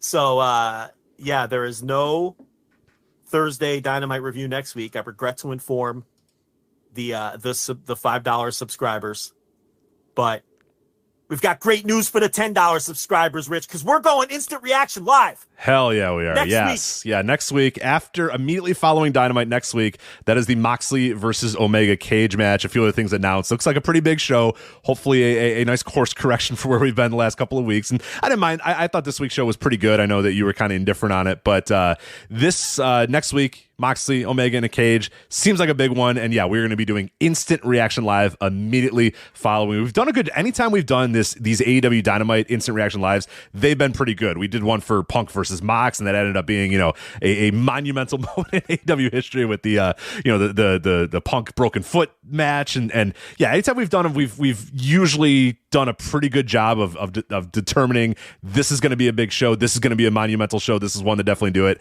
And this is a week that we both decided was going to be a great one to do it. So yes, instant reaction live next week. immediately following Dynamite on Wednesday. That is going to be available on the $10 tier, patreon.com/voices of wrestling, or voicesofwrestling.com/Patreon. Yes, immediately following the show, about 5 to 10 minutes afterwards, we will review and recap every single moment, and hopefully be a good show, and hopefully that'll be a great match, and there'll be plenty to talk about, but I'm sure we will have a lot to talk about, because anytime, like we've only done maybe, I think, like 4 or 5 Dynamites that we've decided. We did the Winter is Coming with Hangman and Danielson, and that ended up being incredible. It was a great match. We did the Mox and CM Punk. Like, we usually nail these. So yeah, if we're doing one, that means it's probably going to be a pretty monumental or pretty great show. So yeah, definitely want to get in on the $10 tier, flagshippatreon.com for instant reaction live next week for AEW Dynamite. Yeah, you're going to want to, if you're on the $5 tier and you like listening to those Dynamite reviews, you're going to want to get up to that $10 tier and listen. If you're not a subscriber, you're going to want to get on $10 tier. And this, look, Double or Nothing is this month anyway. So, that's, I think people keep forgetting that's at the end of May. It's like May 28th or something like that. Yeah. So, yeah. Right. I believe it is May 28th. Yeah. So this is, if you're going to listen to that, if you're going to listen to Instant Reaction Live for that, just get on the $10 tier. Yeah, just do $10 now. You're going to pay $10 on March 28th, or you're going to pay $10 now. You're going to get all the live shows in between then, and you're going to also get the Instant Reaction Live for next week. If you're going to listen to Double or Nothing anyway, why not? What are you doing? Just do it on May 5th, because then your subscription will run through to June 5th, and it'll cover Double or Nothing. So if you're one of those people that bounces back and forth from 5 to 10 based on the Instant Reaction Lives, this is the perfect time to get on, because you're going to get at least 2 of them between now and June 4th. So, and if you're not a subscriber, well, you're going to get 2 Instant Reaction Lives if you sub before Wednesday as well. So that's what we have coming up on that end of things. We may as well do a commercial for the Patreon before we move on to New Japan then, since we're talking about it anyway.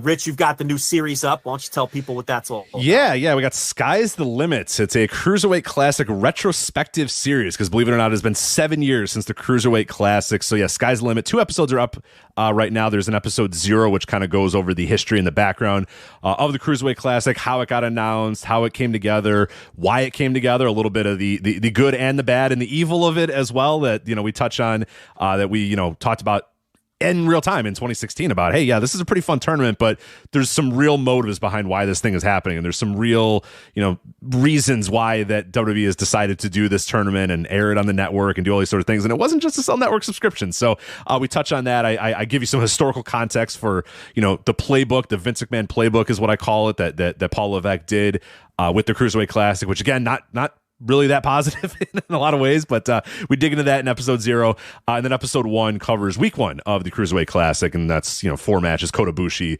has his debut match in the Cruiserweight Classic there. Ho Ho Loon, Dragon Gate English commentators on that episode as well, Cedric Alexander, a few other guys as well, and what we do with every one of those episodes is we go into we review the matches, of course. Hey, this is what happened in the match, here's who won, here's my rating or whatever, but we also do a postscript about every single guy. So once they get eliminated, that is our time to say, okay, let's talk about this guy, because you're no longer going to see Arya Daivari. So what happened to Arya Daivari in the years that have followed the Cruiserweight Classic? What happened to Sean Maluda in the years that followed the Cruiserweight Classic? And obviously that's not going to be as interesting for some of the first round guys, but we'll get a little bit more interesting as we get into, hey, what happened with Kota Ibushi after? What happened to Zack Sabre Jr.? And a lot of the guys are going to get signed, so we're going to talk about them when they get signed and all that sort of stuff. So yeah, it's real in depth. Like I'm not just giving you 4 match reviews and we're in and out in 15 minutes. Like it's 45 minutes, it's an hour, really digging into the matches, really digging into the stories of every guy coming into the match, and then obviously, yeah, reviewing the match, rating the match, but then talking about what happens to people after the Cruiserweight Classic. So it's been a lot of fun.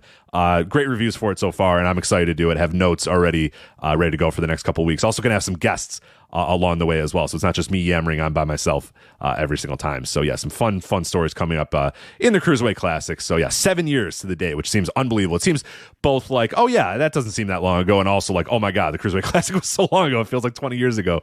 So that's a lot of fun. And then obviously the write-up that I did that we talked about at the beginning of the show, in terms of the Wembley Stadium and the ratings and all that sort of stuff, that or the Wembley Stadium, the attendance, and just what an ungodly, insane, crazy number that is. And again, keep in mind that I wrote that on Monday or Tuesday when I thought 20,000 was good and 25,000 was good, and they've already doubled that. They're up to 50,000 at this point. So just some historical context for what AEW business is doing right now and why we need to maybe just start recognizing that they're doing something unprecedented and pretty damn cool. So that's what I got going on the Patreon. But Joe, you got some other stuff as well that you want to plug if you can. You're going to have guests on that show, you say? Yeah. I got to talk to that mailman because my invitation must have got lost in the mail. I talk to you all the time. I'm not going to talk to you again. I talk to you enough. But hey, if you got an episode you want to do, my mailman he's always a problem. This guy, I should call and ask for his supervisor. I have a lot of trouble with my mail too. I don't get mail for days, and then sometimes I get other people's mail. Yeah, I always get other people's mail. But where I live is considered rural. So my mailman gets to not wear the outfit. He could wear street clothes. Oh, wow.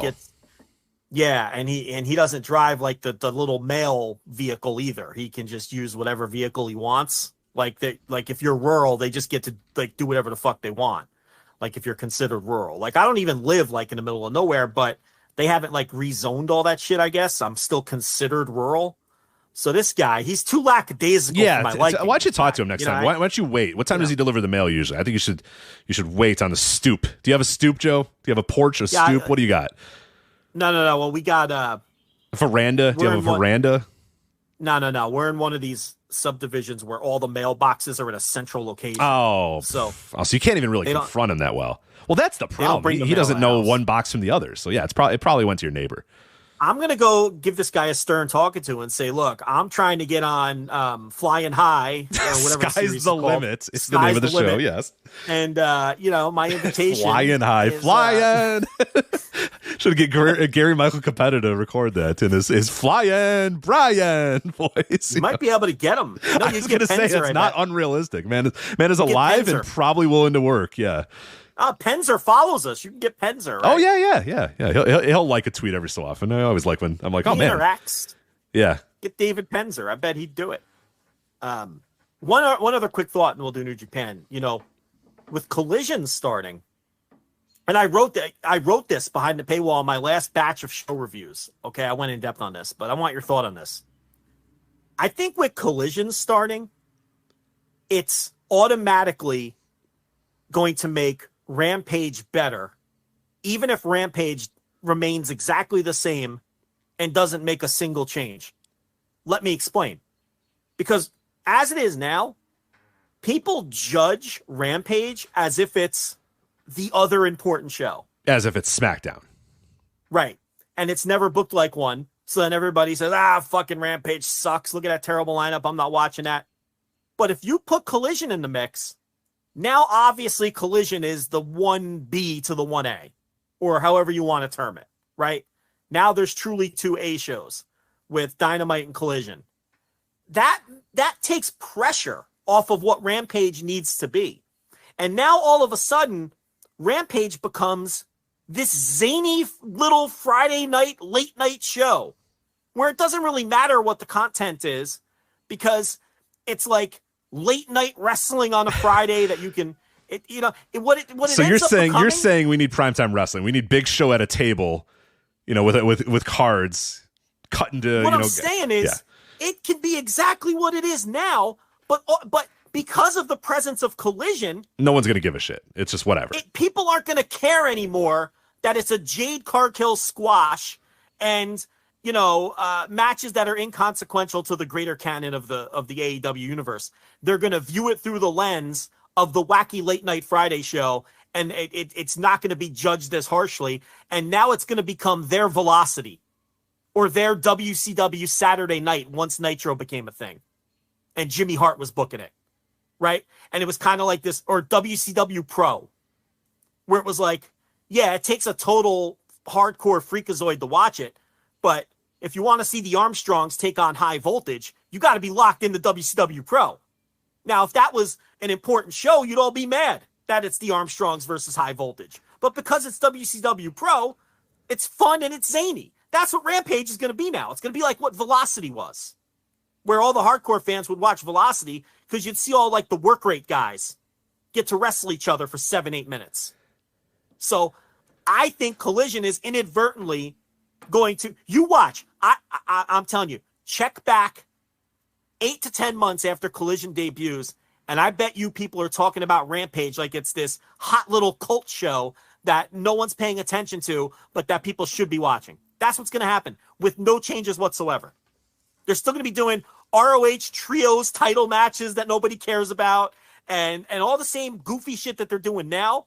But because there's no longer any pressure on it to be something that it's not, people are going to talk about. Because let me tell you something. Most of the time, Rampage is still pretty good in a vacuum. It does good numbers too. I think the other funny thing about all the Rampage stuff is like it's on Friday at like some horrific time, and it gets moved around all the time. It still does pretty good numbers. Everybody laughs at the numbers, but it's like it's a Friday night, 8 p.m. Like at 10 p.m. Like those are good numbers. Like everyone's like, oh, in the mud. It's like look at what the other shows are doing at 10 p.m. Eastern on cable television. That's a pretty fucking good number. Again, it speaks to our point that like Turner is probably over the moon. Hey, awesome. We could play some dumb shit movie in this spot and get killed, or we can get really good ratings and maybe get some good ad rates on a thing that people are watching live. Like, yeah, it's of course it's valuable to the point. So yeah, I definitely think that Collision is going to make Rampage feel, because it seems for right now, obviously that the idea with Collision is that it is going to be a bigger deal, that it is going to get some backing to it or whatever. And hell, we thought about the same thing about Rampage. Now the thing that you do hope is that they don't also succumb to, all right, well now we just have a third show and it also doesn't really matter that much. Because right, then, well, that's the thing. It's hard to trust because they told us Rampage would be an A show. It quickly became a B show. Very quickly, it got argued. You'd say you called it a B show, and some people would stop you dead in your tracks and say it's not a B show. It's not a C. I was wrong about that. I thought Tony Khan would learn from the mistakes other promoters made and truly keep Rampage as an A show, but he didn't. He lost interest in it, like Vince McMahon always lost interest in his new toys. Yeah, WCW lost interest in Thunder about 3 months in. Yeah, exactly. And the same thing happened to Rampage. They told us Dark Elevation would be different than Dark, and it was for about a month. They told us Battle of the Belts was going to be, and it's a little 1 hour. It's basically a 1 hour extension of Rampage once every 3 months, right? They told us ROH was going to be, and we just went over all of the problems with ROH, and it already feels like it's something that's secondary. So it's fair to keep them at arm's length when it comes to Collision, but the major difference is if this is going to be where CM Punk is sequestered, it has no choice but to be an A show. Okay? So the best possible outcome for Collision to truly remain an A show is for CM Punk and the Elite to never make up. Because if they never make up and CM Punk has to be sequestered to Saturdays. You have to keep them on Saturdays, yeah. Yeah, then it has to be an A show. But if those guys all go to dinner and hash it out and do the man hug where they pat each other on the back, to make sure it's not too intimate of a hug. You know the man hug. Oh, yeah, of course. Come in for the hug, but you got to do the pat on the back. So you're a pat on the back guy? Because some people do the fist, and then they hit you with the back of the fist thing. I'm a backpack guy. I'm a backpack guy, too. Yeah, I think a back pat is it's the closest thing to just a real hug. Or, there's some friends that, you got to know.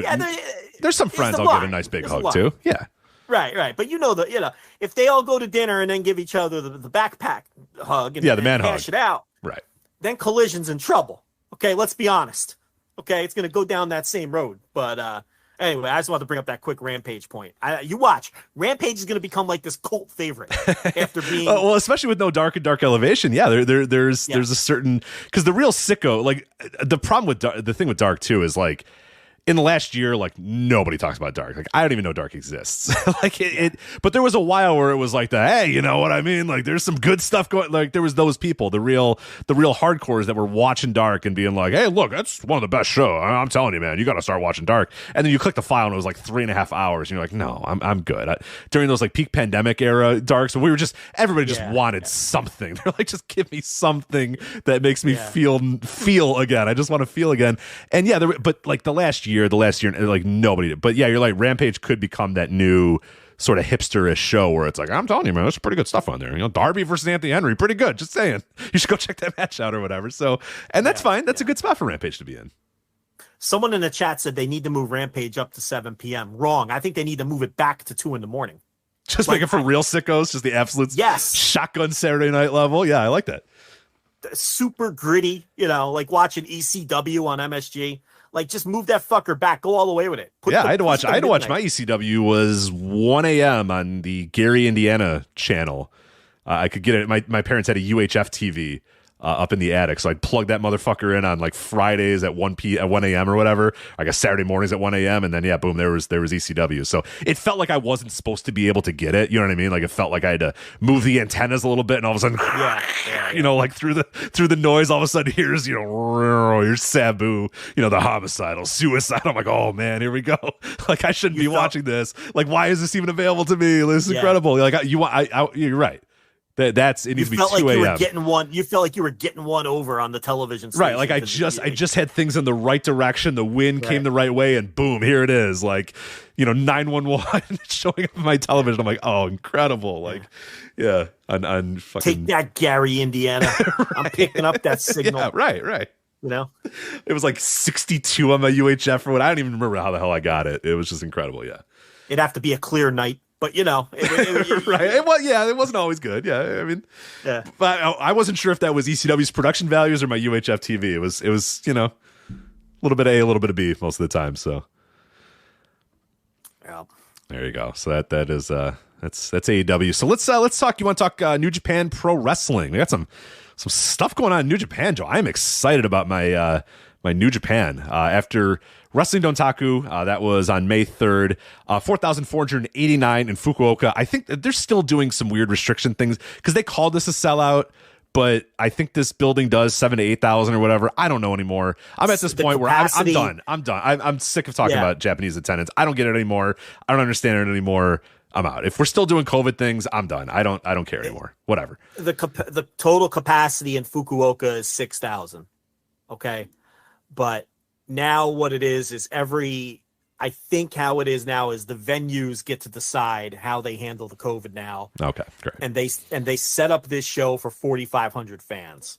So everyone was real excited when this thing sold out very quickly, right after they announced Sanada versus Hiromu. And who's to say it may have sold out anyway with a full venue, but I know I was a little let down when I saw the attendance and I was like 4,489. I'm like, they announced this as a sellout, but you know, and then you do a little research and, you know, you talk to people in Japan. We have a lot of people that live in Japan in the Discord, and it was explained that the building was set up for 4,500 in this case. And it was technically a sellout because they sold every ticket available. It is so the COVID stuff in Japan. I mean, it's just, listen, at this point, what are we doing? I mean, COVID is just something that is now. Okay. I mean, what are we doing? Like, it's not, this thing's not going away. And right. Selling 2,000 less tickets to a show is not going to somehow not create, like, you're either going to get it or you're not going to get it. You either had it or you didn't have it. You know what I mean? Like, I don't think 2,000. It exists now. Yeah. We can't, you know, it's just a thing that exists now. You're not avoiding it by taking 2,000 seats away from people in the Fukuoka gym or whatever. It's like, what are we doing? Come on. It's just an unfortunate thing that exists. Like, my kids are going to grow up not knowing a world that never had COVID, and it's always going to exist. So, I mean, I don't know. We can keep like hiding. I mean, the rest of the world's not hiding from this thing anymore. I don't know. It's like in the early days of this stuff, it's like, all right, different countries are going to do their own thing. It ain't my business. But at this point, it's like they feel like the last ones left. And I've been to other countries, you know, since COVID, and it's like nobody else cares anymore. You know, Ireland didn't care anymore. America largely doesn't care anymore. It's just like, yeah, all right, it's a thing. You know, and if you know you're on a plane and you want to do whatever, like, I'm not going to get into it, but like, yeah, it's all like, you know, at this point, if you want to do what you're going to do to protect yourself, go for it. Knock yourself out. There's a lot of options. You can do this. You can do that. You can get stuff delivered. You can do, you know, there's, if you are still concerned about, there's a lot of ways that you can go through life and a lot of things that will accommodate you now. And that's good. And that's great. I appreciate that. And there's been a lot of things that have evolved over the last couple of years that make it a lot easier if you're still a little, you know, hey, I'm not sure about this. Great. Or, hey, I'm more susceptible to, okay, great. There's a lot of ways that you can still live a pretty fruitful life and try to, but like, yeah, at this point, like, what are we doing? Not selling 2,000 tickets to a show. Who are we protecting at this point? If you're still worried because you're immunocompromised or whatever, then just don't buy tickets to a wrestling show. You know, if I felt I was high risk for this stuff, I'd probably just fucking hang out in the house. You know, I don't know. There were probably another 1,500 people that would have bought tickets to this thing. Sure, absolutely. In all honesty. Well, and it just makes it so, like, historically, I don't know how we're ever going to be able to judge Japanese attendances ever again. Like, we're going to have to, at least at some point, I guess, there will be a time. I thought we were already past that. Sometime there will be when there's no restrictions and nobody does anything, and we can say, all right, starting now and moving on, we can. But like, it sucks so much. Because I was like, all right, let's talk about this attendance, and it's like, I don't know, is this a good number, a bad number? I don't know. It's not a bad number.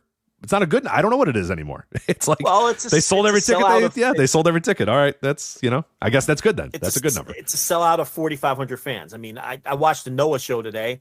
You can't do year over years because last year there were all these weird restrictions, and Noah, sold a few more tickets than they did the year before in that building. But I don't know what the restrictions were last year to this year, and now next year we can't do year over years either because as you can see, there's still certain venues that are, we just talked about Wrestle Kingdom, how it was still weird, the cheering and non-cheering sections. So it's going to take an even extra year after that where you could even do year over year comparisons. But I don't know. But anyway, technically a quote unquote sellout. Okay. I brought back the Lanza lens. I dusted that off. The Lanza lens. I did see that. Yeah, I was stunned. I was like, is this a mistake? Did Joe like sit on his phone and recorded a Lanza lens? I was like, oh, this might not be good. Like, what did he do here? That's never good.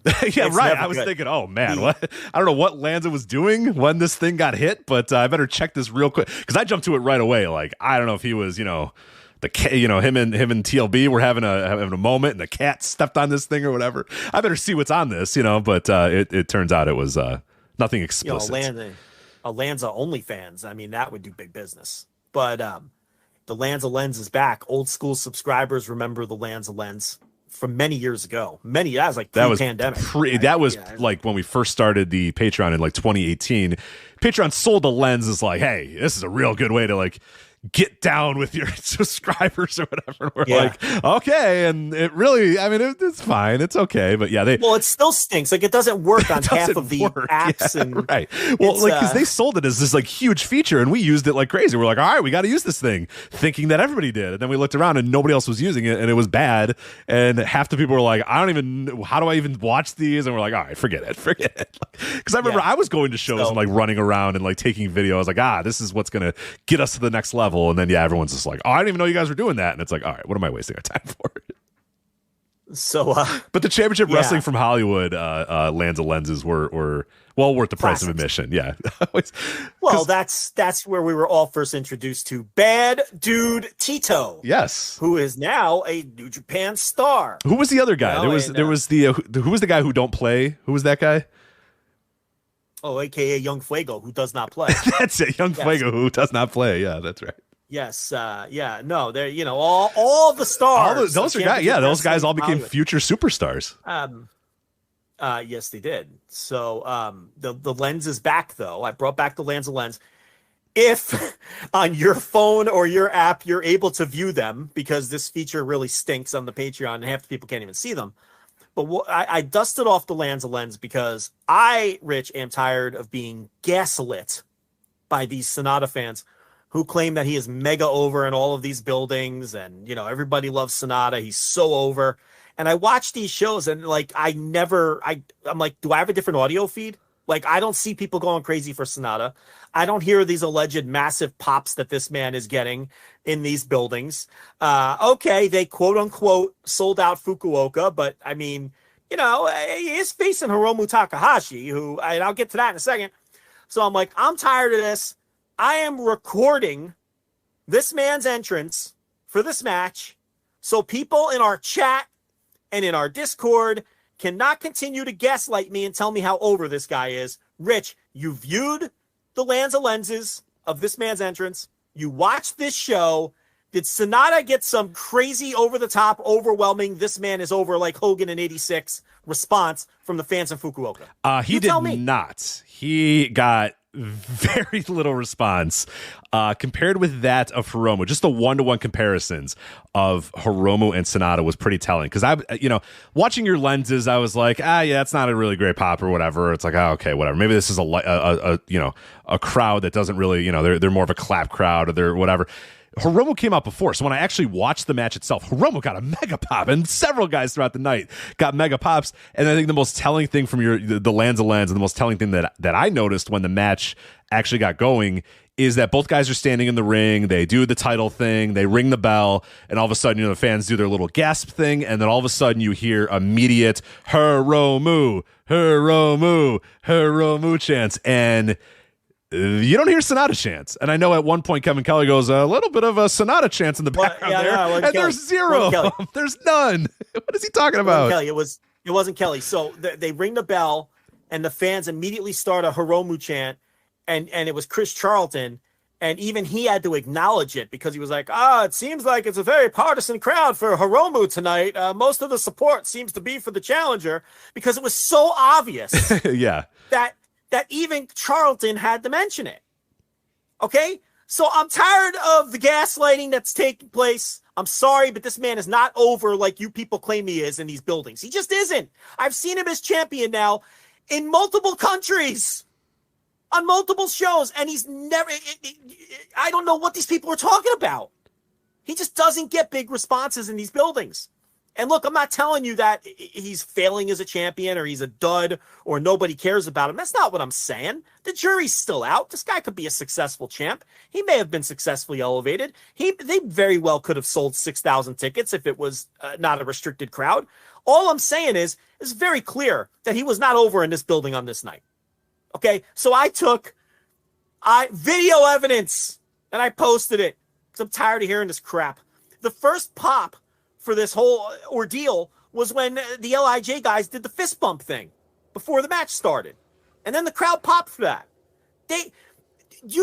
Nobody reacted to Sanada coming out. It was anti-pop. Yeah, it was not great. I was a little stunned when I heard, and I like this Sanada run right now. I think it's a pretty good run. We'll talk a little bit about, the future of the run or whatnot, but I think it's a pretty decent run. Like, I'm into it. I think it's a good look. I like the Just 5 Guys thing. I think giving him the title was the right idea, but yeah, to try to say that he's some guy that's like super mega over, I mean, it's not being reflected in crowd noise. I'll tell you that. If he's over, it's in a different way, because the crowd does not, and like even the match itself, it didn't feel like the crowd really connected with him. And I thought the match itself was pretty good, and we'll talk about that here in a little bit. But at no point during the match did I really think the crowd was super super into Sanada either. So yeah, it's. He's from an audio standpoint, he's definitely not, he's not coming across like a super mega star. Exactly. In the buildings, he's not coming across like a major star. And as somebody notes in the chat, it was actually, they used a bigger stage setup, which eliminated a lot of the seats in the building, which is why it was 4,500 instead of 6,000. I have to do a little Brian Windhurst here and point up and say, now, why would they do that, Rich? Just let that hang there. That's all. Why would they put a bigger stage and put less seats for sale? I don't know. Could it be because they understand that maybe Sanada won't sell as many tickets as a Naito or an Okada or somebody else if they were there defending the title? Listen, I don't know. Well, we'll find out as we move along, I guess. But I thought that he had a very strong challenger because Hiromu is obviously very popular. Hiromu's having a great year. And I like Hiromu's little role here as the feisty little LIJ guy who wants to take out the bullies who turn on his boys. Because wasn't he the first challenger for Evil as well? When Evil beat Naito for the title? And yes, then, I'm pretty sure. Let me make sure that he was the first, but I think that you're right about that. I just want to make sure before anybody goes, no, it's not actually true. He was the second or whatever, but I think you're right. Yes, that was in July that he faced Evil. So I kind of like this idea of Hiromu standing up to these guys after they turn on his boys and kind of being the setup for the bigger challengers that are to come. But who the fuck knew it'd be Yota Tsuji?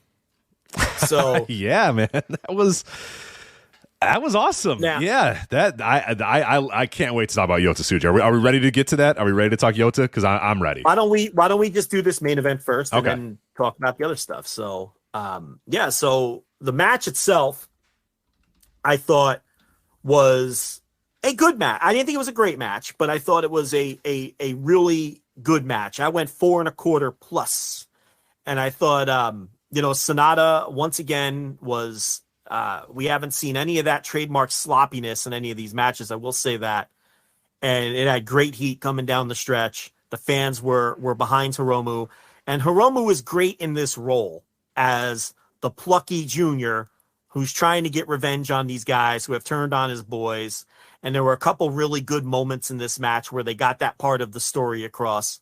And I did think it was an excellent match. What did you think of the match itself before we talk about the Yota Tsuji angle? I didn't like it quite as much as you. I think I went 4 flat with it, which is not anything. It wasn't a negative. I just thought maybe a little too long, and I think a lot of the Sanada control periods were just a little. Yeah, they weren't sloppy, but they were just kind of boring. You know what I mean? He's not the most exciting wrestler. No, and I think we've established. And again, it made sense with the story is that you have Hiromu who's out there throwing drop kicks onto the concrete and doing whatever he can to just be a psychopath within reason. We're not at 2018 psychopath Hiromu anymore, or the 2016 psychopath Hiromu, but he's still kind of a psychopath. So that was the story of the match, is that Hiromu was just going to bump and do crazy things to try to take Sanada out. So it made sense that Sanada would slow things down and be methodical and that sort of stuff. But there were times where it was like, all right, let's get going here a little bit.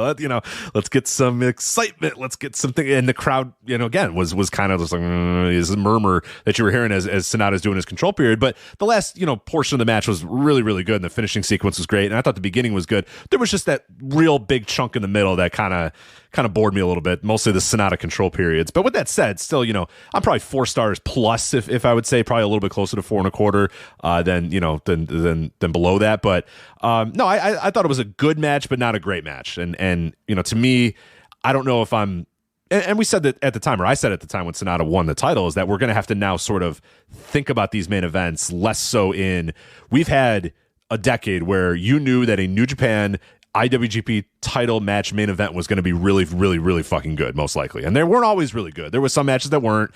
Obviously, you had your Evil run. But for the most part, you were probably going to see a really fucking great match. It was either going to be Tanahashi, Okada, it was going to be Jay White, Kenny Omega, Will Ospreay, Shingo Takagi, like those sort of guys. You're going to get Naito. You were going to get those sort of guys that were going to go out there and kill it. We have to kind of remember now that this is not that kind of guy. He's not that kind of champion. And I think this was a good representation of that, is like, this is probably, as long as he's going to be the champion, this is the sort of stuff we're going to get. And as long as it's not a disaster, it's fine. You know what I mean? As long as it's not a complete shit the bed, sloppy Sanada, it's fine. It's just, you got to, temper your expectations that no longer are you guaranteed to get just this incredible main event in a New Japan show. You're just not, you might not get that anymore. And this match is good. It was really, it was good, just not great for me. Just not, I can't call it great or excellent. So we're being told in the chat that Stardom ran the building the next night with the same stage, and that's the reason they ran the stage. Okay, here's why. Still. No. Listen, here's why I'm calling BS on that. If New Japan felt like they could sell 1,500 more tickets, they would have told Stardom to take their stage and stick it. Okay? No one cares about Stardom's dopey stage. Okay? They felt they couldn't sell 6,000 tickets, or they wouldn't have allowed that stage to interfere with. You think New Japan, in the current state that they're in, where they're trying to rebuild after the pandemic, is willingly going to give up ticket sales so Stardom could have a bigger stage? Do you really think that? Because I don't buy that. Right. Oh, hell. Okay. Stardom already has a stage. Forget it. We'd love to sell 2,000 extra tickets, but Stardom's got the stage. We're good. Nobody cares about Stardom's stage. Okay. This is a business. You're trying to sell tickets. Okay. So I'm sorry. I don't buy that. I don't buy that. If they felt like they could pack that building, they would have ran the same setup they had in prior years, and they would have packed the building. Okay, and until I see Sanada fill some buildings, that's going to be my stance here. Right. Because that's all. That's fair. And I think I'm being fair. And maybe he will fill buildings. Maybe he'll fill Dominion against Yota Tsuji. Let me tell you something. He fills Dominion with Yota Tsuji, then we're no longer having this conversation. So that's a good transition to Yota Tsuji, who comes out. He's been this vignette that they're running with the meteor hitting Japan and all this shit. They kind of, with him doing all those jobs in Rev Pro that he's been doing, it was kind of figured, look, we knew he was coming back. We didn't necessarily know he was going to come back at the end of the main event and be the next title challenger. Not only to be the next title challenger, but to completely demolish everybody. He destroyed all 5 of the just 5 guys. In seconds. In seconds, he took them all out. So they're pushing him as sort of this dominating force who's just going to run through people and be this this kind of it's hard for me to articulate like what the gimmick is going to be. But then, you know, after the show, he was carrying Hiromu around on his shoulder, like you know, because he's part of LIJ, and they're presenting him as kind of like a monster almost, you know. So look, it's a new era. They're pushing new people, and this is a risk. There's no doubt about it. But, you know, it's time to make some new stars.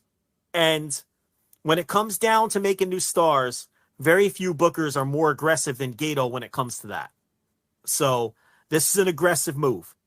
And we'll see if it pays off. What were your impressions of the angle? No, I loved it. And this is the sort of thing that got me into New Japan with the Okada angle and made me a New Japan fan for life is this sort of desire and aggressiveness to say, okay, this is a guy and we're going to make this guy a guy immediately. And I love that. It's one of the things I love about it. And they don't always land, and it might not land, and I don't know what it's going to do. But the balls to say, this is guy, we're re-debuting him, he's going to take out our champion, and oh yeah, now he's facing the champion on one of our biggest shows of the year immediately. That's how you make a dude. You know what I mean? And if he goes and grabs that bull by the horn and has a great match or whatever, then okay, you made a guy. You know what I mean? Like, you made a guy, and it's both easy and it's hard. It's easy in the sense that it's not that difficult to just say, this is a guy we're going to give a push to, and we're going to have him win matches and look like a badass and main event stuff and win titles. Like, that's the easy part. The tough part is then having the balls to do it, and then the guy actually delivering on it. And you don't always know. You never know. When you know, going back to the Okada thing, nobody knew that the Okada thing was going to work as well as it did, and it was laughed at. It was clowned on that this guy was going to challenge Hiroshi Tanahashi at New Beginning or whatever. Then he went out there at New Beginning and he won the match. He won the title in a pretty damn good match, and then it was off to the races because they had given him that moment and he proved that he could deliver in that moment. And now Yota Tsuji's there, man. And I'm not saying he's going to be like Okada. I'm not saying he's going to be as good, but in one day you've basically said, this is a guy, and pay attention to this guy. And this is a guy we're going to push, and this is a guy we're being serious with. You know, they're putting him in the main event of Dominion against Sanada. I mean, that is a huge, huge spot for this guy, and I love that. That is one of the things I love about pro wrestling, when guys just take chances and push people and say, and especially young guys, and say, this is a guy we're going to get behind. Here we go. We're off to the races now. And I'm in. I'm all in. I think Yota Tsuji is great. I've always liked him. I always thought, you know, what did you used to call him? Old prick face or whatever? He's got a great prick face. Is back. Oh, the prick face is back in rare form. His hair is looking good. The gear looks good. The music looks good. The spear looked great. He's built. He's got muscle. He's different than a lot of other guys that they have on that roster. All he's got to do is deliver now. And if he has a great match with Sanada and it draws well, they did it. They made a guy. They made a guy in a couple of weeks. And it proves that you can make a guy in a couple of weeks. It just takes the balls to do it. And nobody has more balls to do that sort of thing than Gato in New Japan Pro Wrestling. So I can't wait to see if it works. I hope it works.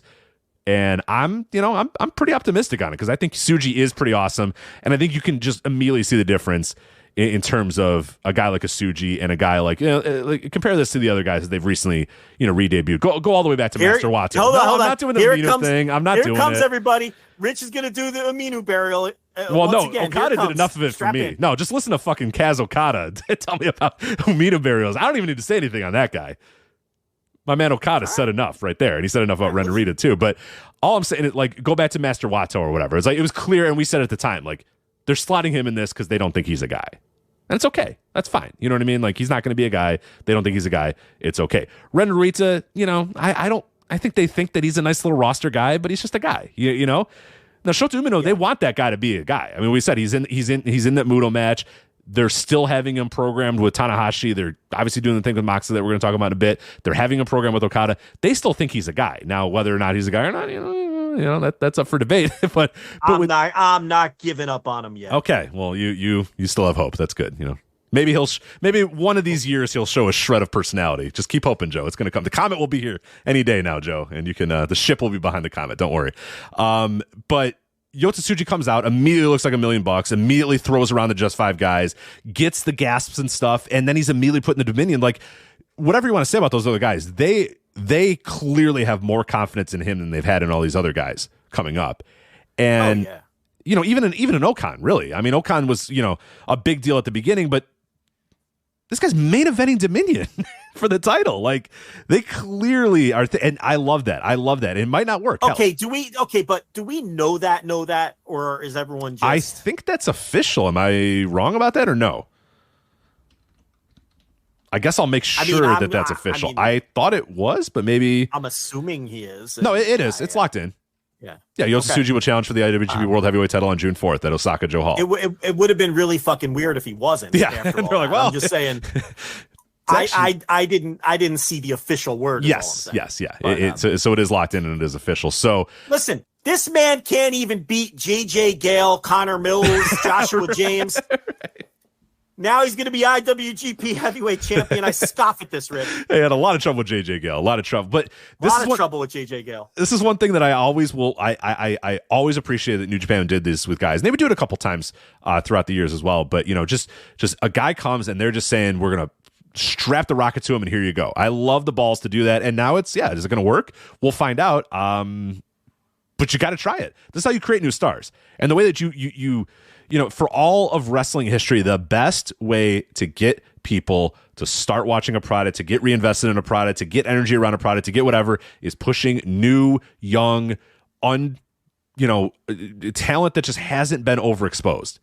And this is a perfect guy to do it with, Yota Tsuji. And yeah, is he going to do an Okada type thing? Probably not. The chances of that is pretty unlikely, because that may have been a one-on-one thing to have a generationally great wrestler like an Okada. But you got to try it. You got to see what happens. And I think they're off to a really, really good start with this. And I'm all in. I am super excited to see how this Dominion show plays out. Now the question, Joe, does he win this title? Are you ready to have that amount of balls? Let's do it, right? I cannot write it off as a possibility, only because of who the champion is. Feels kind of transitional, doesn't it? And right, because if the long-term plan here was we're going to bring Yota Tsuji back, rocket pack him, and put the title on him, you don't want to burn off the matches with the bigger guys yet, right? Right. So you have him beat somebody like Sanada instead. And in effect, you're also elevating Sanada. So you're doing a lot of things at once. But then you still have that Okada match down the line and, I guess not Naito because he's in Naito's group. But, yeah, like you're saying, more of a transitional thing. And, you look at the Dominion card as it stacks up now, and there's not a lot of support for that. This is really risky. That's what I'm saying. This is the balls of all balls, and like give him the title too. And I think it was Chris Sampson in our Voice of Wrestling Slack that brought this up. He said the winner of this match, I'm sorry, Jay Michael brought this point up. Well, hey, yeah. Chris is good too. Chris Samsa at the Chris Samsa on Twitter. Jay Michael brought this up. He said he does a lot of reviews for voiceswrestling.com, reviews and previews. He says, quote, the winner of this match will carry the belt into Altogether, Forbidden Door, the G1. Is Tsuji that guy? It would be a hell of a statement beyond even Okada 2012. Because that's another aspect of this too. They have a busy summer with a lot of interpromotional stuff. Is Tsuji the guy? Yeah, because there were people at the time who did think Okada had some long-term potential, for sure. But everyone was like, oh, this is way too soon, especially after the not-so-great match against Yoshihashi at Wrestle Kingdom. I wasn't feeling, and I don't feel any kind of buzz for Yota Tsuji in terms of, I never heard any chatter from anyone that, oh, this guy's going to be a superstar long term. They're going to build a company around this guy someday. There was some of that with Okada in his young boy days because of the height and his look and his obvious ability. There was some of that chatter. There were people who thought he had long-term potential. I never heard any of that for Tsuji. I think everyone just kind of views him the way we viewed him. Like, oh, he's a nice prospect. Yeah. He could be a really good heel someday. And it looks like they're going to, position him as more of a monster ass kicker than a heel. But yeah, I would qualify this as bolder than the Okada move. Well, and only because, yeah, you look at Okada, he didn't have the presence yet, and he was still green as grass, but he definitely had the look, and he looked moldable At minimum, he had the look, the height, and he felt and looked moldable. Well, they also had nothing to This is just fucking lose. completely They out had of nowhere. nothing to lose with the Okada run either, because it was like, well, who else? I mean, we don't have anybody else. It's like, it's 2012 New Japan. Like, it wasn't exactly brimming with superstars. And you know, it's like, yeah, you had Tanahashi, you had Kojima, you had just done the Kojima thing. You had Naito coming down the pike, but he was a few years away. Yeah, he was still. And really, that was it, because otherwise, the only places to turn were back to guys like Kojima, or, you know, sort of those third generation guys, or, you know, so yeah, this one would be the point here is this one would be even more shocking than the Okada, but he wouldn't be beating. See, he'd be beating a lesser champion. Yeah. So, You know, one thing I was go going to ahead. say, and unfortunately, a suit scoots me in the Noto chat room, because I was going to wait. When you were done with your point, I was going to say, haha, Joe, but I have a retort to J. Michael, and Suit Williams came up exactly with it, so I will give him credit here. It says, if you want the title out of the way for big interpromotional matches, then Tsuji is a choice. And that is what I was going to say, is that my retort to J. Michael is, yes, Tsuji's a guy that you're like, whoa, this guy's going to take the title to All Together and Forbidden Door and the G1 and all that sort of stuff. If you want to have a bunch of really cool matches for Forbidden Door, and you want to be able to do whatever you want with whatever at All Together, and you want the G1 to be truly like, oh my God, come to the G1 because all the big guys are going to be vying for this title, there's no better guy to have it on than Tsuji. Because that opens up everybody then. Yeah, because, you know, Okada's doing the trios thing right now to keep him out of the way. And yeah, you're right. And that opens up easier paths to book all of these major stars on all these interpromotional shows you have coming up. Absolutely. Although So I'm he not might be sure the how guy. much of a barrier. Yeah, I'm not sure how much of a barrier Sanada is either in that regard. You know, I don't know if Tony Khan's knocking down their door to book Sanada. I mean, maybe he is now, because Sanada's profile has been raised as a world champion. But yeah, no, but Tsuji would be even more ideal than Sanada from that standpoint, where, you know, because he, you know, that it's perfect. So yeah, that if you're trying to talk yourself into this, that's a good part of the argument for sure. Yeah, and both those guys, I think, yeah, like you said, Sanada I don't think is. But if you're trying to say, okay, we're gonna push this guy, if Sanada loses the title, it doesn't destroy Sanada, it's fine. Yeah, this might be a time to do this if you're truly putting the rocket back, you know, on a guy that yeah, I mean, it's we're more than 0%. You know what I mean? I'm not going into this match thinking there's no chance in fucking hell that Yota Tsuji is going to win this title. Like, there is a chance. And I think that's pretty exciting and pretty cool. I don't know. You know, and that makes Dominion a hell of a lot of fun for me. And like you said, it's not really supported by like, all right, well, yeah, it's you know, and who knows? I mean, they've only announced a couple of matches so far, but like, as it stands right now, the David Finlay Phantasmo Never match is like your semi-main. You know, Aussie Open versus Evil and Yujiro and Bishiman for the tag team titles. That's not exactly something that's I don't know why they added House of Torture. Fucking who knows? Who knows? Well, here's why. Oh, Bishiman's going to win the titles back, but they're going to pin Yujiro. No, House of Torture could win. No, I mean, no. Why would you? Okay, listen. Why would you speak that into existence? Come on. My only pause to that would be Yujiro. My only thing would be Yujiro as part of the match, and he's just treated as a complete non-entity. But when's the last time they did this, Rich, with Bad Luck Fale and Chase Owens? Ugh. And what happened? Ugh. That's all I'm saying. You can't disregard it. Like, if the last time we scratched our heads and said, why are they inserting this Jabron team into this match, was with those two guys. Because the Jabron team won the titles, yeah. So I don't think you can discount it, even though it's huge, because he ain't any lower on the pecking order than Chase Owens was, right? I suppose not, no. Ugh. And then Sabre versus Cobb, the rematch to that. Rematch, yeah. And then Lance Archer versus either Hiroshi Tanahashi or Will Ospreay. But it's gonna be Will Ospreay. It's gonna be Will. So it'll be Will Ospreay, and you know, and then they'll announce whatever the trio title match is going to be. And I guess Okada. that'll be a big match because obviously you'll have Moxley, you'll have Okada. So I guess they're thinking of that. They're just not. That hasn't officially been announced yet, since that's hasn't been officially announced, right? But I guess that'll be the big support. That's your support. Yeah, that's your supporting match right there, which is a nice supporting match to have, and that's a pretty big deal. But I'd still think that they're sticking their neck out here with Sanada and Tsuji for Osaka Joe Hall, and hell, that's the way. But again, that's what you got to do to prove that these guys can make it or not. Instead of this, talk about Noah and their little tiptoeing and dancing around Kaito Kiyomiya, and he's gotta go on the journey of learning how to be a champion. He's already been a champion for this is how you make a dude. You know what I mean? You just say sink or swim, pal. You know what I mean? Are you gonna draw? Are you gonna be a big deal? Let's find out, and we'll find out at Dominion. I'm being hard on Sanada, right? I'm being hard on him. A little hard. Think I'm being hard on him? A little hard, yeah.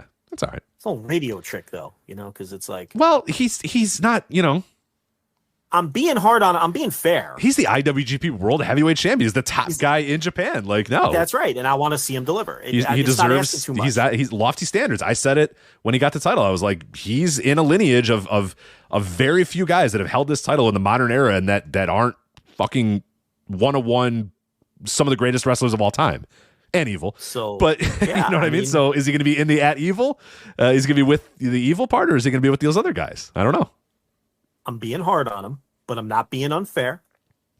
Am I sticking the needle in a little to poke the Sanada fans? So, of course, it's a little radio trick, Rich. Of course. That way, if they sell out Dominion, they're all going to want to listen to me eat crow. See, little behind the curtain for you. Apologize for your wrong takes. So, they're going to wait. So am I being a little hard on him? Yeah, a little bit, but I don't think I'm being unfair. It's jury's out on the guy. We got a lot to get to, so let's get through the rest of the show. So David Finlay, I think, as we all suspected, is the new never openweight champion. Tama Tonga's time was up. I mean, he had his storyline with all the stuff with Carl Anderson and all that.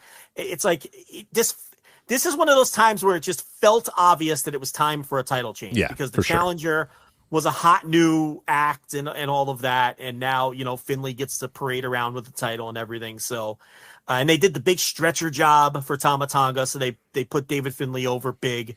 And there was the report out of Fightful today that Tama Tonga has been working without a contract. I don't know if the stretcher job factored into that or not. I think people would be very surprised how many wrestlers work without contracts in Japan. I think it would surprise a lot of people. And that goes for both the Gaijins and even the native guys. Yeah. I mean, a lot of these guys just don't have contracts. Now, I don't know, now the stretcher job makes things a little more intriguing. But again, WWE, there's this alleged hiring freeze. So I don't know. We'll just have to let the Tama Tonga thing play out. If this match happened and this angle happened 6 months ago, I'd be a little bit more, okay, yeah, this seems pretty obvious to me. But right now, I don't know. It could just be something to put David Finlay over hard, which is what they're doing. They're listen, this is a whole new Japan. Yota Tsuji's main eventing Dominion. David Finlay's getting a main event push. You talked about Shota Minu. You got new tag team champions with Aussie Open. And let me tell you something. If Tony Khan doesn't come in and swoop them away, Kyle Fletcher is going to be a player in this company. And if you don't think so, you're crazy. The only thing stopping that is it doesn't work for the company. Okay? This is a whole new Japan. ELP is another one. El Phantasmo, which we've been telling people for years. He's on the path to his big babyface heavyweight push. So New Japan is nothing if not fresh. And you are in on the ground floor of a lot of new people getting new pushes. And they're not all going to take. Some of them are going to work out, and some of them won't. And that's a lot of fun to watch. Like Hiku Leo is another one, okay? And some of these are going to work out. This is when wrestling is so more exciting. I love this. Yes. Some people love the same fucking 20 guys wrestling each other nonstop over and over for decades straight. I like this. I like when it's just like, let's try this. Is this guy going to get over? Is this push new guys, try new things, get new people over, start new characters, shuffle up units? Like, this is what I've wanted out of New Japan for so long. And I'm so happy it's here. It's so exciting. You have no idea. This company's going to look completely different in 2 months. And that's exciting. Like, who doesn't love this?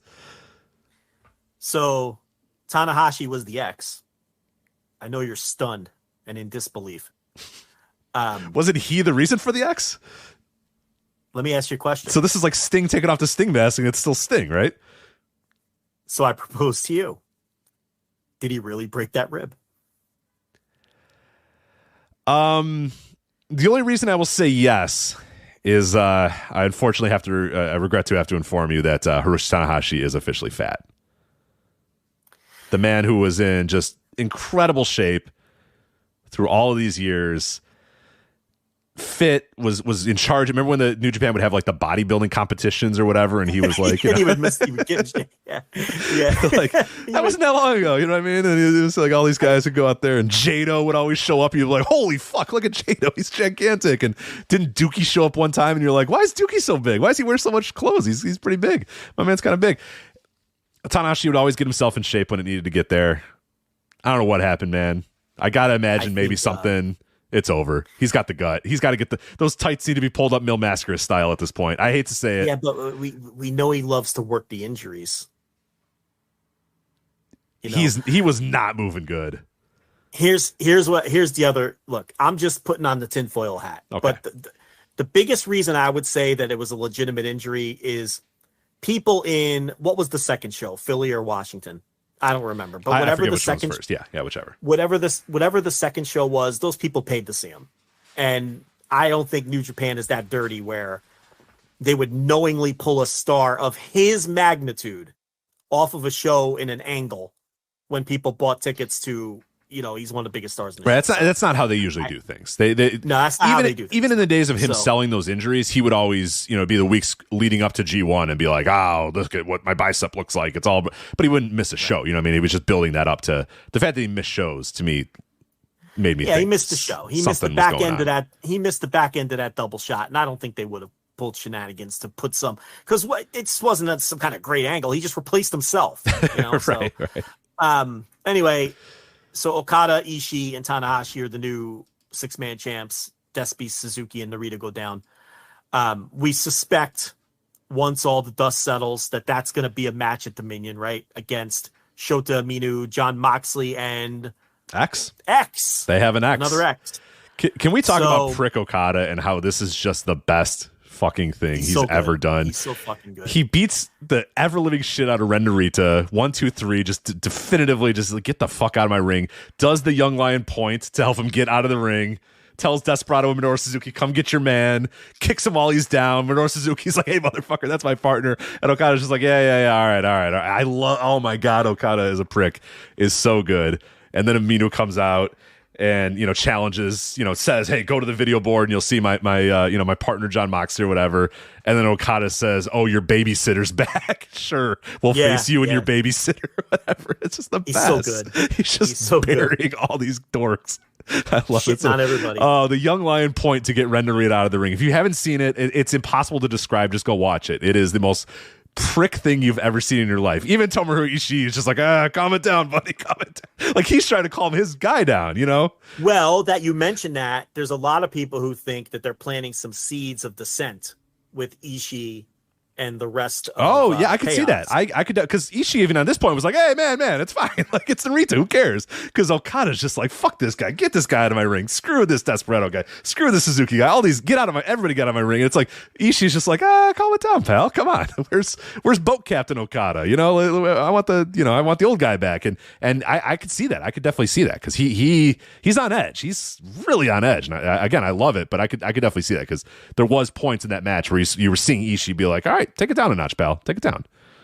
I think an Ishii heel turn would really freshen him up a lot after, a straight decade of just being this, what he is. But at the same time, because he left the ring before those two guys did and all of that. And it was like, but that's kind of him, though. He's kind of like part of his whole deal is that he comes across like he's just all business and doesn't care about anything else all that much. You know what I mean? His whole deal is I'm coming out to fight. I'm going to try my best to win. And then win or lose, my expression's going to be the same and I'm just going to leave. Right. You know what I mean? Like, so it's not really totally out of character for him to take his title and say, whatever, what is this thing? And then just skedaddle off into the locker room before his partners. So keep an eye on it, but I don't know if this is totally out of character for what Ishii has kind of been all these years. So Sabre and Cobb, they teased the draw again, except this time they did it. So we're getting the rematch at Dominion. Quickly, what do you make of all this? I liked it. I like the finish. I like the match as well. Cobb is you talk about a guy that's over in Japan, man. People fucking love Jeff Cobb. He comes out, he looks like a brick shithouse, and then he just starts throwing guys around, and it's good stuff. I would prefer, next time, hopefully when they do this, now that this match is coming back, I would hope that they tease it. It's something I've wanted more of these New Japan World TV title matches is the bell to ring and guys immediately wanting to get at the other guy. And especially when it's Zack Sabre Jr., because you know how Zack Sabre Jr. is going to wrestle. He's going to work methodically. He's going to work over a body part, all to kind of get you to that point where he can tap you out towards the end of the match or whatever. Now that Cobb went 15 with him, I hope that at Dominion that bell rings and Cobb just runs at him and starts throwing bombs right away, realizing, hey, I can't go 15 with this guy. You know what I mean? I can't let this guy get even a second of offense on me, or else we're going to go to a time limit draw again, or he's going to tap me out. So I'm hoping that's the story they're going to tell, because that would be a really cool story. And hell, if you're going to do it, I think Cobb's a good choice to if you're going to eventually move this title off as Zack Sabre Jr., if you are, or whatever, I think Cobb would be a good one. I think a match where the bell rings and he just starts throwing bombs at Zack Sabre Jr. right out of the gates is a great way to do it. And the crowd responds to Jeff Cobb. They love Jeff Cobb. They enjoy him. I think Zach's done a good job with this title. I've enjoyed the hell out of this title, and this was yet another good match. And I think it's my favorite match on the entire card. I don't know where you stand on that, but I had this one at 4.25, just above the main event. No, I thought the main event was the best match on the show. It was the only match I went notebook on, but I did think that this was a strong match. I did enjoy it a ton. Really, the second best match for sure. Well, no. I thought the 6-man open weight title was a little better than this. Those were the 3 best matches on the show, though. Yes, for sure. Finley Tonga didn't do much for me. No, that was more of a story match where it's like when it was over, you're like, yeah, that's exactly what it needed to be. But like, how do I rate this? Yeah. I didn't. Right. I'm not going to rate this. It wasn't like a well. great match. Yeah, it wasn't a great match, but it fit exactly what it needed to do. It's one of those things we always talk about where like dorky star ratings sometimes don't fit. When you're like, that's perfect. Right. That's exactly what that needed to be. But like, what do I rate it? I don't even know.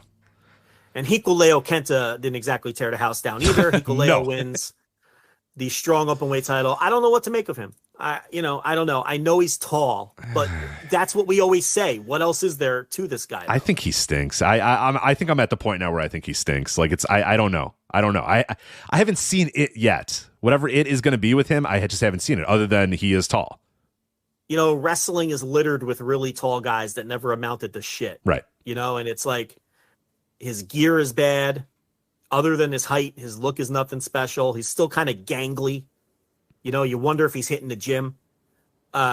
His work is nothing special. He doesn't come across like any kind of a special athlete. I don't know. I don't know what to make of this guy. I know that you look at him and you're like, God, we got to figure out something to do with this guy. But at the same time, it's been a while now. And I'm just not, I don't know. I don't know what to make of him. I wouldn't bet on this guy becoming a big star. No, I wouldn't either. Yeah, I haven't seen that it factor from him yet at all. And I've seen him live a couple times too. And he doesn't even come like you would think a guy that tall would have that it factor live, like the stop at the airport type of thing where like almost. I'm sure if you went to a live show and almost showed up, you'd be like, holy shit! Like get a load of that guy. Like I get it with it. I've seen live, Hiku Leo matches, and I don't know. You know who doesn't lack. You know who doesn't lack presence, aura, coming across like a big deal? His brothers. They know how to be pro wrestlers. Yeah. Like, look, say whatever you want about their matches. Tama Tonga knows how to be a pro wrestler. I mean, that guy gets it. And you see him live, and you're like, oh, that's a pro, right? His brother too. This guy doesn't have that yet. He doesn't do anything with any kind of confidence. I wrote about Sol Ruka in the same way. Like, she does all these great, impressive physical things that other women can't do, but she doesn't do anything with any sort of confidence, and she doesn't have any presence because she's green and she doesn't. She's too busy thinking about what she has to do rather than just doing it. Right. The playing pro wrestler thing. And I get that a little with Hiku Leo because he's supposed to be this giant powerhouse or whatever, but none of it really ever comes across like powerful or dangerous or scary or whatever. He's just like a tall guy that wrestles. And it's like, well, okay, cool. And he's still green too. Let's be honest. And maybe one day he'll find that. It's like what Lance Archer told us when we interviewed him 12 years ago or whatever. Very long time ago. And he came to New Japan and Gato would always tell him, more monster, more monster. In other words, I want you to be big, be bigger, be more of a monster. You know, what we want out of you is more monster. And I feel like somebody needs to get in Hiku Leo's face and yell, more monster. Yeah. Right? Because they probably are. I mean, all the same guys running the show. He probably does tell them that all the time. Yeah, Lance Archer told us he got a lot out of that. Like, he learned, like, I'm a big guy. Like, I should be working like a more monster. You know? And he said that those conversations with Gato and working with Minoru Suzuki helped bring that out of him. And we saw how much he... Go watch his TNA tapes, the 7-foot ticked off Texan, right? And then watch him grow in his New Japan run to what he is now, which, you know, no one would argue that he's a phenomenal big man who, you know, and compare that to where Hiku Leo is, right? It's like, that's what you're talking about, what Hiku Leo's missing. Be more monster. More monster. Yep. Dukai, Taichi, and Kanemaru defeat LIJ. So, you know, this was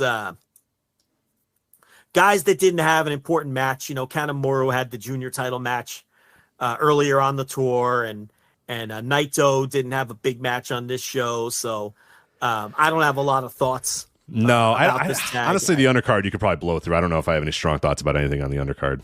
Well, I did. The next one, the Kevin Knight Kushida Shota Umino match against Hanare, Francisco Akira, and TJP was notable to me because TJP took the pin with Akira right there. And it was Kushida. And if you remember in the tag title change, Kushida and TJP were paired off against one another and heavily featured. They did all that great grappling. And then here Kushida scores the fall over TJP. They announced the Super Junior cards. And I really didn't pay attention to any of that. I never really do. But I would be stunned if Kushida and TJP aren't a main event or a semi-main event on one of those shows. Because they have and they're going to tear the house down whenever that match is. Because they just have such great chemistry together. And I think TJP is going to beat him too. Because Kushida's like 2-0 on him now. He took his title off of him and he scored the fall on him in this match.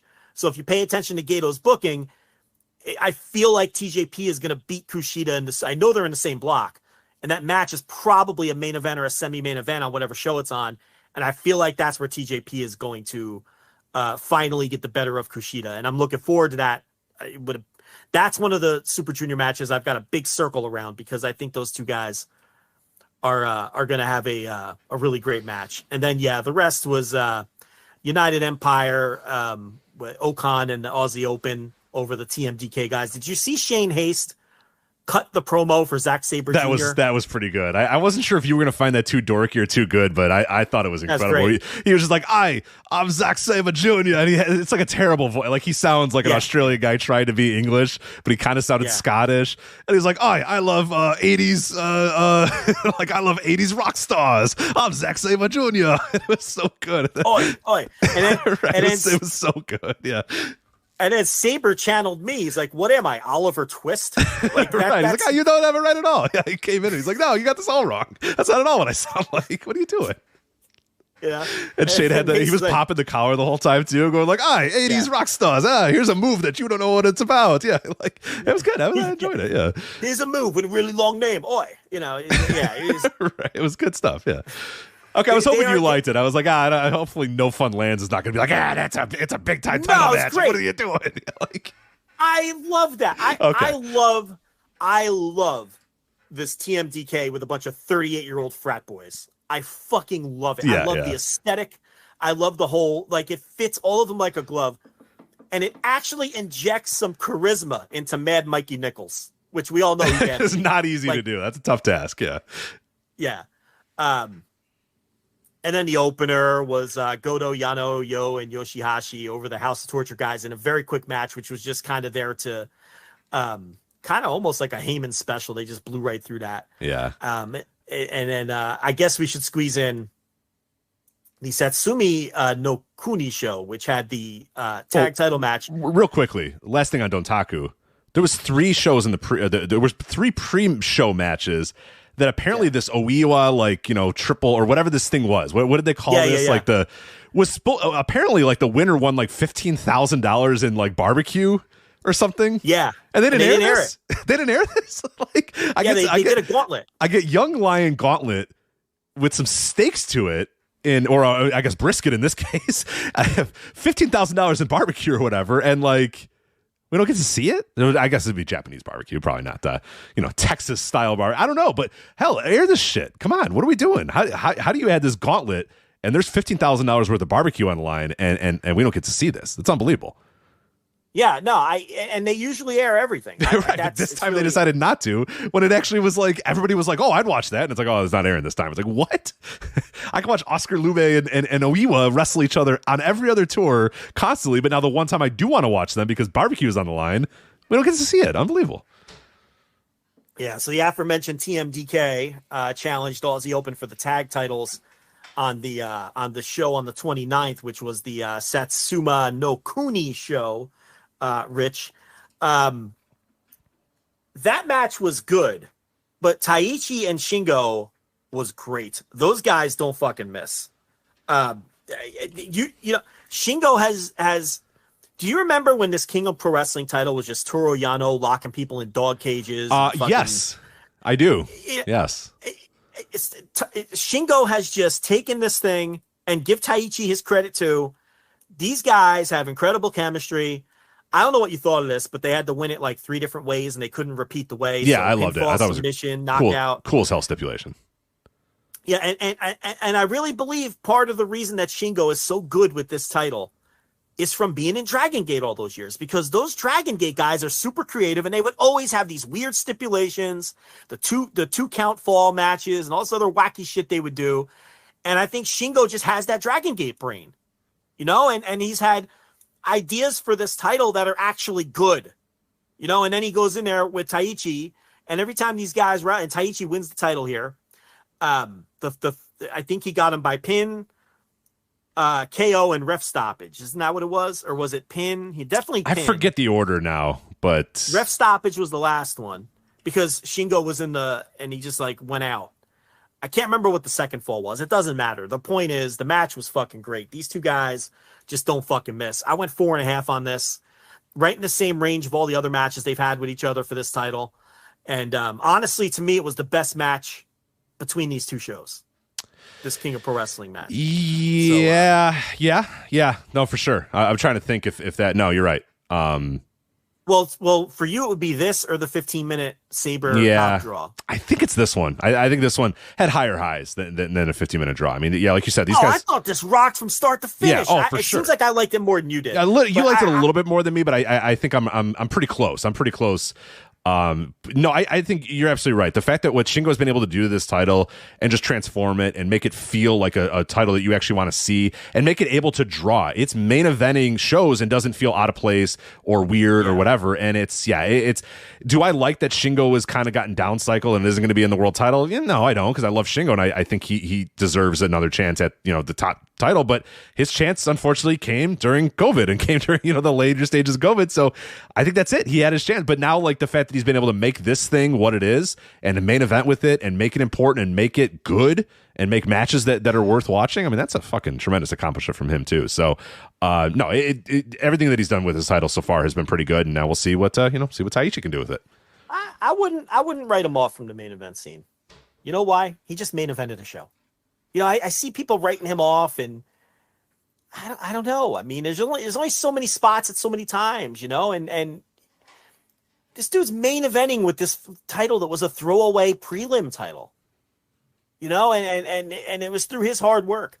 I don't know that he's done, particularly with who their world champion is right now, and the two stables that are feuding.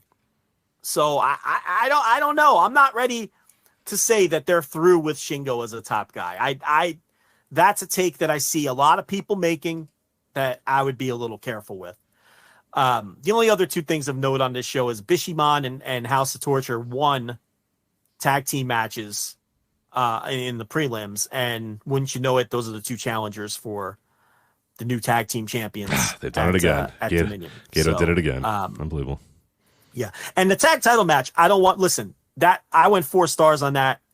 they went in there and just kicked each other's ass for 15, 20 minutes, whatever it was. 24-58. Wow, it didn't feel like 25 It did not. match. It definitely did not. I just got surprised looking at that number too. I was like, oh, well, hold on. No, that was an excellent match, and Aussie Open still to me are your clubhouse leaders for tag team of the year. Putting up another excellent match. They'll have their, they'll try to have a good match with Bishamon with Evil and Yujiro getting in the way at Dominion. So that's anything else you want to talk about from New Japan, or you want to get some? No. I think I'm good. I think I'm good with New Japan.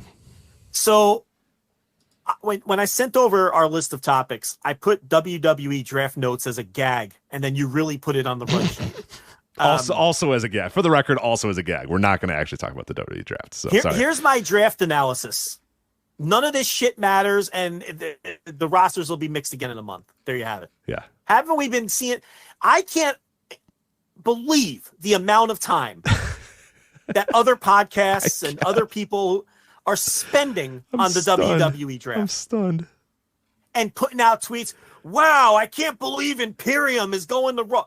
Who could possibly care? A total game changer. Wow. SmackDown gets a real invigoration of talent as Damage Control. What are you doing? I think the tag team scene's a little light on SmackDown. Like, why are we doing this? They're going to do whatever they want like they always do. Here's what the draft is. A ratings gimmick. Yes. That's what it is. The end. The end. And I'm sure they mean it for like a week. And they always mean it for a week. They always mean it for a week. And then fucking Vince is running the shows again on top of everything else. Like this man has never been able to see a fucking roster split through. So what the fuck are we doing here? The stars are going to be on both shows like they always are.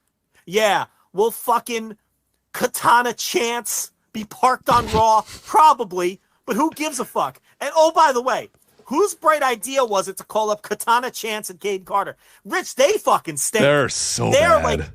They're two of the worst wrestlers on the entire roster, including the geeks that I watch every week on Level Up. And yes, I watch Level Up every week. Don't judge me. They're two of the worst wrestlers on this entire roster. That totally strikes me as a throwing the hands up saying, well, we can't keep them down forever. For sure. It's a bring them up, see what happens. All right, they suck, release them. They'll be gone in 6 months or whatever.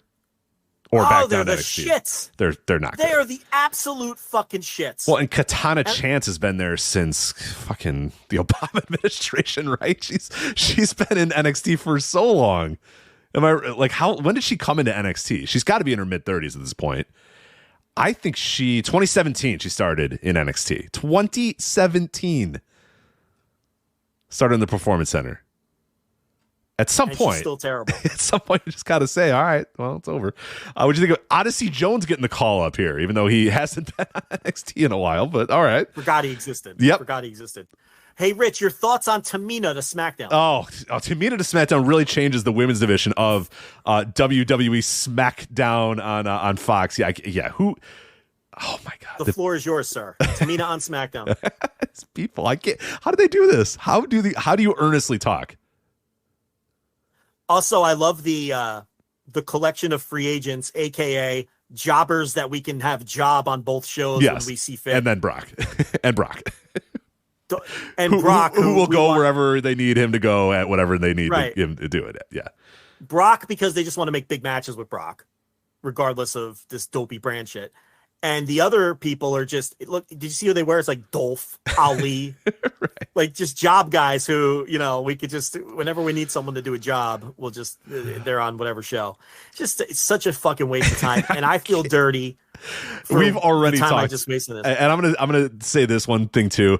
It got me for a second because I was just like, they were announcing the draft and they were announcing as they were coming up, and like SmackDown drafted the Bloodline, and I was like, hold on a minute, so they can just draft Roman, Solo, and Heyman, but not the Usos. The Usos are not included in this. And I for a moment of time, I was like, wait, how does this work? How are you able to draft tag teams? How are you able to draft stables? How are you able to draft these people, but not the? And then I just decided, Rich, what are you doing with your life? What are you doing? And I had like a moment where I like paused and like my heart got tight and I was like, what am I doing?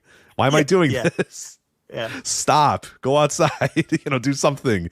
And then I didn't. And then I didn't think about how are you able to draft all of Indus Sheer, but you only can draft one or two members of the New Day or whatever. It's like, okay, Rich, just stop. Doesn't matter. Who did the drafting for SmackDown? Was it a non? I don't know. Did they have people doing the drafting? At one point, Easy-E, Eric Bischoff showed up. They had Molly Holly show up. They did that sort of shit where they would have no. But I mean, is there a commissioner of the shows who did the picking? I don't know. Here's what I'm getting at. Okay, I don't know or care. If you were doing the picking for SmackDown,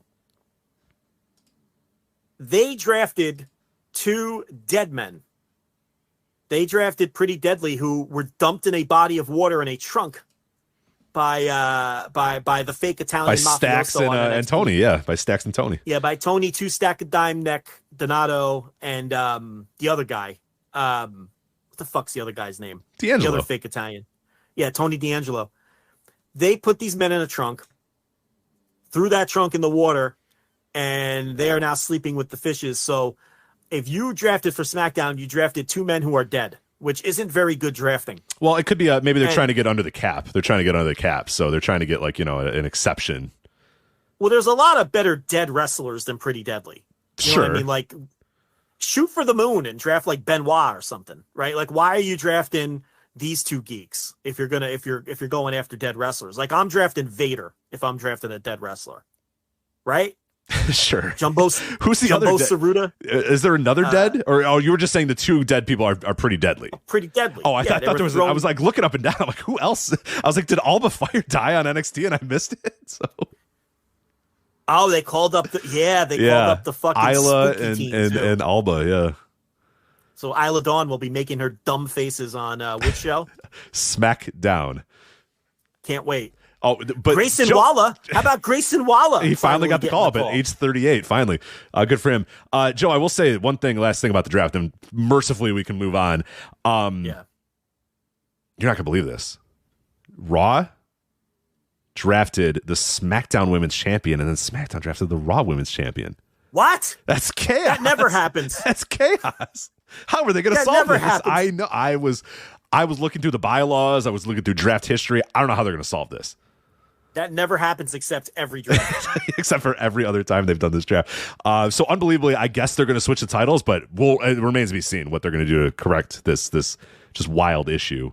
If we do an awkward exchanging of the titles again, like when Becky Lynch and Charlotte almost shot on each other. Right, it caused 6 months of turmoil. Yeah. That rocked. That was so good. Is Charlotte done no-selling her WrestleMania loss? Is she back yet, she's not back yet, but I guess she's coming pretty soon. She's participating in a cornhole tournament this week. Joe, did you know that? Oh, it sounds like great fun. Yeah, she's going to be in the Johnsonville Brats cornhole. What the fuck are you talking about? It's true. You think I'm lying about any of that? How could I make that up? All right. Well, what corporate tie-in is this for? What is this? I don't know. Maybe she's just really good at cornhole. Flair's appearance will be broadcast live on ESPN3 this Friday at 9:30 p.m. Eastern. Additionally, the event will air on ESPN2 this Sunday, 5 p.m. Eastern. It will Women's Champion will partner up with American Cornhole League pro Brett Guy, and together they will face off against somebody named Patton. I don't know what the Patton guy's first name is. An ACL pro, Whitney Martinez. So there's a celebrity cornhole aspect to this. Oh, she's going to be facing Marisol Patton from Real Housewives of Miami. Do you know about Real Housewives of Miami? Okay, we can move on. Not only do I not know who that is, I don't know any of the words you just said for the last 3 minutes. I don't know what's happening right now. It's a celebrity cornhole tournament. Well, what a great booking. I'm sure she's thrilled to be participating. Yeah, I can't wait to see the boo-boo face on her. There's no way she's happy with this. Rich, I might have turned that down if it was pitched to me. Like, why is Charlotte going to this? I don't know. Sounds awful. This is something you send Tamina to. Like, you send Tamina to this, right? You don't send Charlotte to this. You call up Nikki Cross and see if she wants to do. What a weird booking. Very strange. Rich, have you seen the hardcores turning on the Bloodline. I have. I've seen a little bit of where is this going? When are we going to finally see something? The draft was the moment where I saw it when the Bloodline got drafted to SmackDown, and people were like, ooh, but the Usos are not included in the Bloodline. What's going to happen here? And then like 4 minutes later, it's like, the Usos have been drafted to SmackDown. And it's just like, oh, okay. So we're just going to keep doing the same thing. And we're moving Cody over to Raw because we're going to keep Roman away from Cody. Cody is 100% winning that new fake title that they have. I promise you he's winning that new fake title because Roman's going to have the other title on SmackDown. I think everybody's kind of realized you are going all in on that. Cody winning that title. Oh, he's gonna. Yeah, he is. All right. You heard it, folks. You got Freakin'? Who do you have? You got Freakin' as your favorite? I don't. Why are you making me think about this? Please don't. Yeah, sorry. Do not think about it. Oh, Odyssey Jones, maybe. Yeah. Maybe they're going to strap the rocket to Odyssey Jones. But once you get the Usos and the Bloodline on SmackDown together, then it's like, okay, we're just going to keep doing the same thing. And then, like, now you have Solo Sikoa giving side eyes to Jimmy. And, like, the thing that we've been screaming about for months on end, finally everybody is seeing that because they realize there's no end to this. You don't know what the story is. The story is there is no story. And finally, like you said, it was over the last couple of weeks that the hardcores have realized there's nothing to this. They don't have anything. And there's no plan. And it is some of the last people you'd ever see turn on something. Ryan Satin is tiring of the Bloodline publicly. The Fightful account, which never says anything negative about anything in all of wrestling, was tweeting out that they are getting tired of the Bloodline story. That account loves everything, Rich.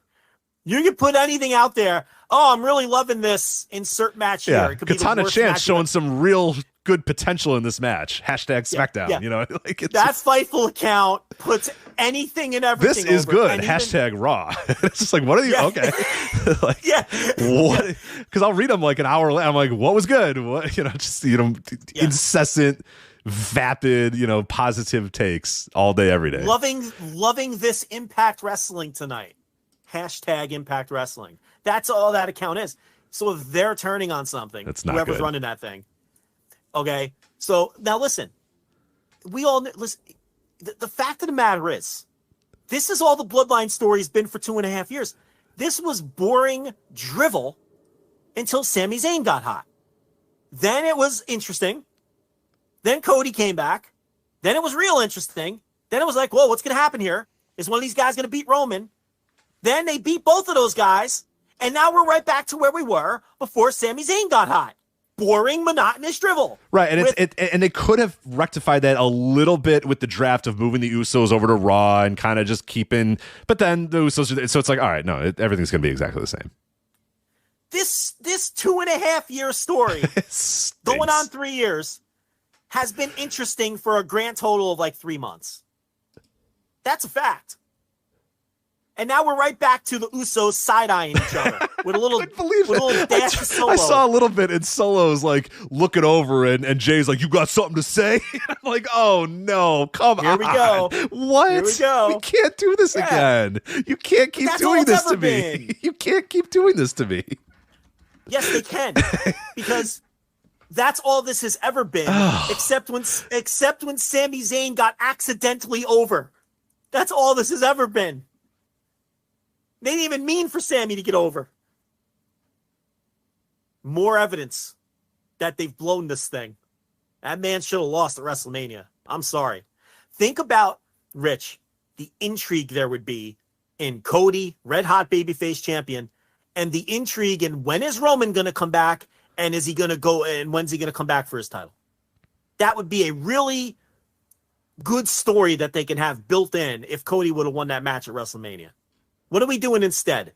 We're giving out a consolation prize in Saudi Arabia, and we're doing Jay doesn't get along with his brothers for the 15th time instead. This is what we're doing.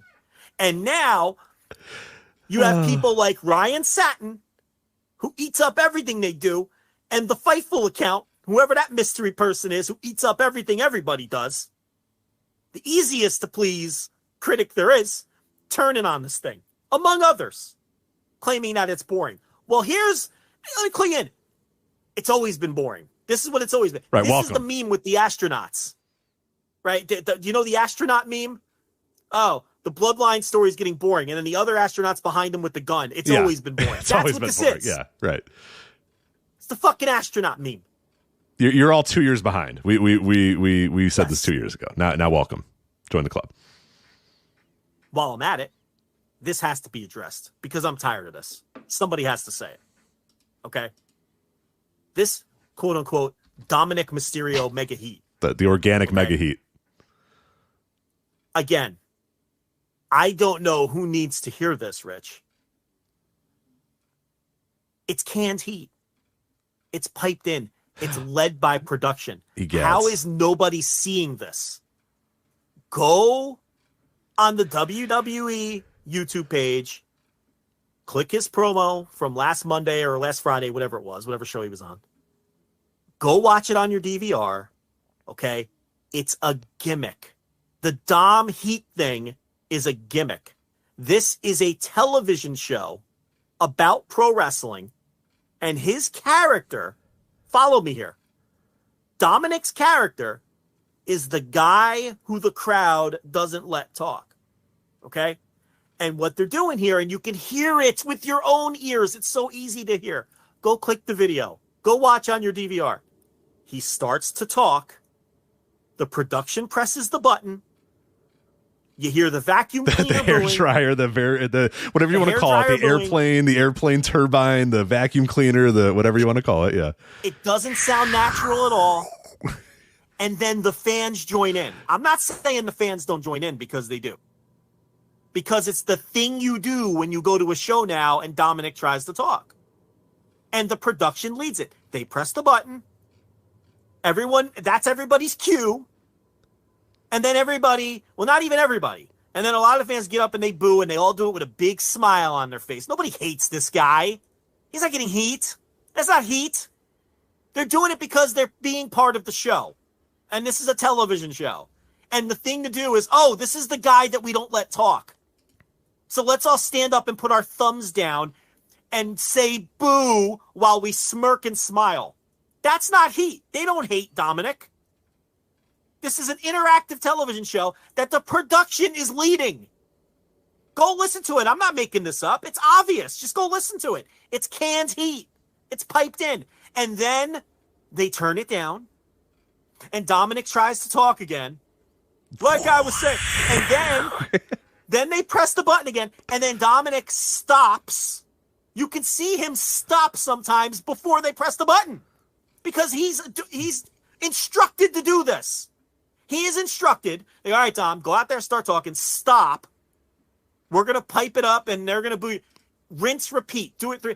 And then Finn Balor will go, hey, let the man talk. Like, it's always the same shit. Bad. It's so bad. It's bullshit. But some people buy into the best part is you'll see people earnestly be like, oh, man, this crowd hates Dom. It's like, oh, Rich, man. Some people... All people. I feel like I'm the only not crazy person who sees what's happening. This is canned heat. They're leading the crowd. And listen, like I said, the crowd then joins in. I'm not saying the crowd doesn't join in. Because they do. All with those big smiles on their face. Again, this isn't real heat. They don't hate him. You go...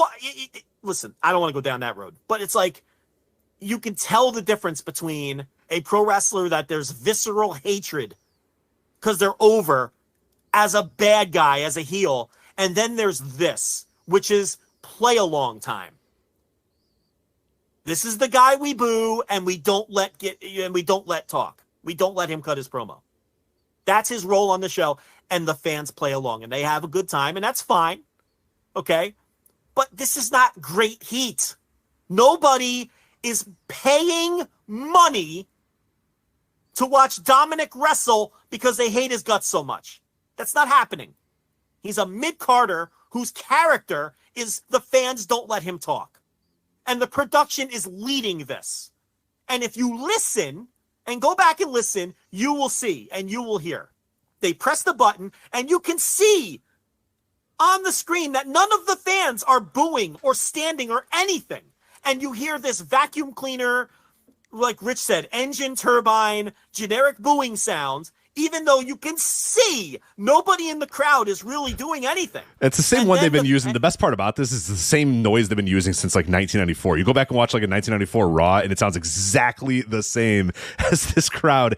And another recent example, if you're looking for a good one, is when Trish Stratus did her heel turn. Like the first week she came out on Raw, she comes out and it's like, they play her song, nothing, and all of a sudden you hear just this like gigantic boos, but it's also like the and then so they cut to the crowd, and everybody that's showing the crowd is jumping up and down and cheering, and it's just like it's and you look at the background, and as there's gigantic boos and she's getting heat, the likes of which like a Bruno, insert your random heel versus Bruno in MSG is getting, like, everybody in the crowd is either not moving or jumping up and down and cheering for her, and it's just like, what am I watching? What is this? It's not real heat. It's production led, fabricated heat. Nobody hates this guy. They're all doing it with a smile. Doing it with a smile. So, and everyone seems to be fooled by this. Like, even people who should know better. And they've really cranked it up. And this the last promo he did, they because they did the start and stop thing like 3 or 4 times, but it's production led. And you and I had a very meta conversation with Cody Rhodes one time about this sort of thing. Do you remember that? And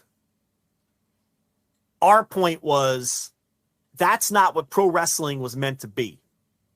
We may as well hold up signs that say cheer and boo, like they do for studio audiences at talk shows and things like that. Please applaud. Things like that. Yeah, make it WCW Worldwide, where right. the ring announcer says, all right, coming out now is Brian Pillman. Everybody cheer for him. Yeah, and Brian Pillman comes out, everybody cheers, and then everybody boos the other guy. Yeah, just do that then. Yeah, because in those tapings, I don't know if people know that, but it was just people from the theme park who didn't know anything about wrestling, and off camera, they would tell the people how to react. And you could do that and create a television show and give off this facade that Dominik is this deeply hated character, but he's not really hated, and it's not going to draw money, but they don't care because the money's guaranteed, and it's what we talk about all the time. Oh, hey, they had their Q1. They and Joe, to inform you, they made a shit ton of money again. So yeah, so it doesn't matter. So they're just making a television show about wrestling. About wrestling, and the old school rules don't apply. It doesn't matter if Dominik is really over or not. It doesn't make a difference. They have created a television character, and that's all that matters. So if it takes leading the fans, and Cody's counter argument was, well, at the end of the day, you just want to get to the end result. You want to get the fans to react, whether and it was a very, I don't want to make his argument for him because I'll botch it. And it was very nuanced, and it was a very meta conversation. In terms of, does it's almost as if, I'm not saying it counts more if you have to earn it. Like the basis of his argument was, at the end of the day, you just want to get the reaction that you're trying to get out of a segment, out of a wrestler. And my counter was just, yeah, but if it's not a genuine reaction, then you can't make money off it. And it goes against the grain of everything this business ever was. But in the case of WWE, it doesn't make a difference. They don't have to really be over. It doesn't matter. Or the hope is that if you just fake it, eventually you'll make it. And eventually people will earnestly start booing Dom. But, I mean... And, in some cases, this has worked for that company where... And then that's, again, where the conversation really gets kind of meta, because it's like, isn't that the whole idea behind promoting wrestling, to convince the fans of something? Right. So even if you're lying to the fans and telling them whatever it is, this Dom example or whatever else, and then the fans eventually buy into it, haven't you done your job as a promoter then? Right? Even if you took a quote unquote shortcut or cheated to get there. And that was kind of like his argument. And again, I don't want to make his argument for him or speak for him, but the idea is just to get to where you're going. Even if you need to take a shortcut, or quote unquote cheat, or not do it the old school way, but to me, it's, that's a big reason why I'm not that interested in this company anymore, and haven't been for years. It's just all bullshit, and it's a television show about wrestling. It's not a wrestling show. And I don't know. I just like wrestling shows. So anyway, the Dom heat is clearly canned heat. And if people think I'm nuts, go listen. You'll see. Once you notice, you can't unsee it. It's hard. Yeah, it's actually better if you don't notice, because once you notice the fake noise, it's done. So yeah. Anyway. So yeah. Anyway, yes, that people in the chat, that conversation with Cody was many years ago. Yeah. That wasn't like last week. So this was before he went back to WWE. So just for clarification, we're not bugging Cody about Dominik. No, nor would he probably respond to us about it at this time. He would send back he'd send back a picture of his dog. Yeah, or his child. Yeah. So some people get that. Some people are feeling that one. But anyway, what's next on the agenda here? Let's go real quick. We got a couple minutes here. So real quick, All Japan Pro Wrestling Champion Carnival. We do have the finals May 7th, and it's a pretty interesting one. It's T-Hawk facing Shotaro Ashino in the Champion Carnival finals. I watched the Ashino match to get him into the finals. It was fine. It's been a tough Champion. There's been a lot of stuff that I've liked in the Champion Carnival, and there's been a lot of stuff that's just kind of felt dull as dirt. I don't know. What are your overall thoughts on the Carnival as we get now to T-Hawk versus Ashino in the finals, which I will watch. That does sound like a pretty interesting match. And as somebody who's been an Ashino fanboy for, what feels like a decade at this point, I got to watch my man try to win the Champion Carnival. But what do you think of the Carnival as we're now approaching the finals here? Well, thank you, sir, for spoiling the B block for me that took place this morning that I haven't watched yet. But yes, T-Hawk came out of. I can't talk about the B block because it happened this morning. I had to make a choice between Noah and the All Japan show, and since the Noah show was like 6 hours long, I wanted to knock that one out. So I watched Noah. I haven't watched the All Japan show yet. A block, I meant, it's not B block. So the A block wrapped up this morning with like Rich said, T-Hawk moving into the final. The B block show I did watch. That was you got to give Gerard DiTrolio. No relation to Finn. The credit for nailing the scenario, which was Suwama and Rai Saito going to the brawling around the ring, no contest to eliminate them, and then Ashino defeating Ishikawa. We wrote off Ashino, and we look like geeks because he's now in the final. And we wrote off the big dog Ishikawa as not being a factor. And it ended up that those two guys were in the deciding match of the B block. So the egg is on our face. Yeah, don't listen to us as far as All Japan booking. Maybe we don't know what we're talking about. So the Ashino Ishikawa match, there wasn't much to it. Ishikawa doesn't have much left in the tank. Again, I did not get to watch the A block because that was this morning. Yeah, I've not watched either. Look, T-Hawk is the GLEAT fucking Tyrannosaurus Rex champion or whatever the fuck that thing is called. So once he won that title mid-tour, they kind of protected him in the booking, and he went all the way and won the block. Could he go all the way and win the whole fucking thing and be the next challenger for Nagata? I don't know, but I would put my money on Ashino, right? Like the house guy, the in-house guy. And I guess it'll be Ashino and Yuji Nagata at some point for the Triple Crown title. So again, I can't speak to the A block at all. I know that the B block show in Osaka 2 drew a little over 800 fans, which, okay, signs of life because this tour has not drawn well at all. But that's not a bad number for that building, for this company, the 800.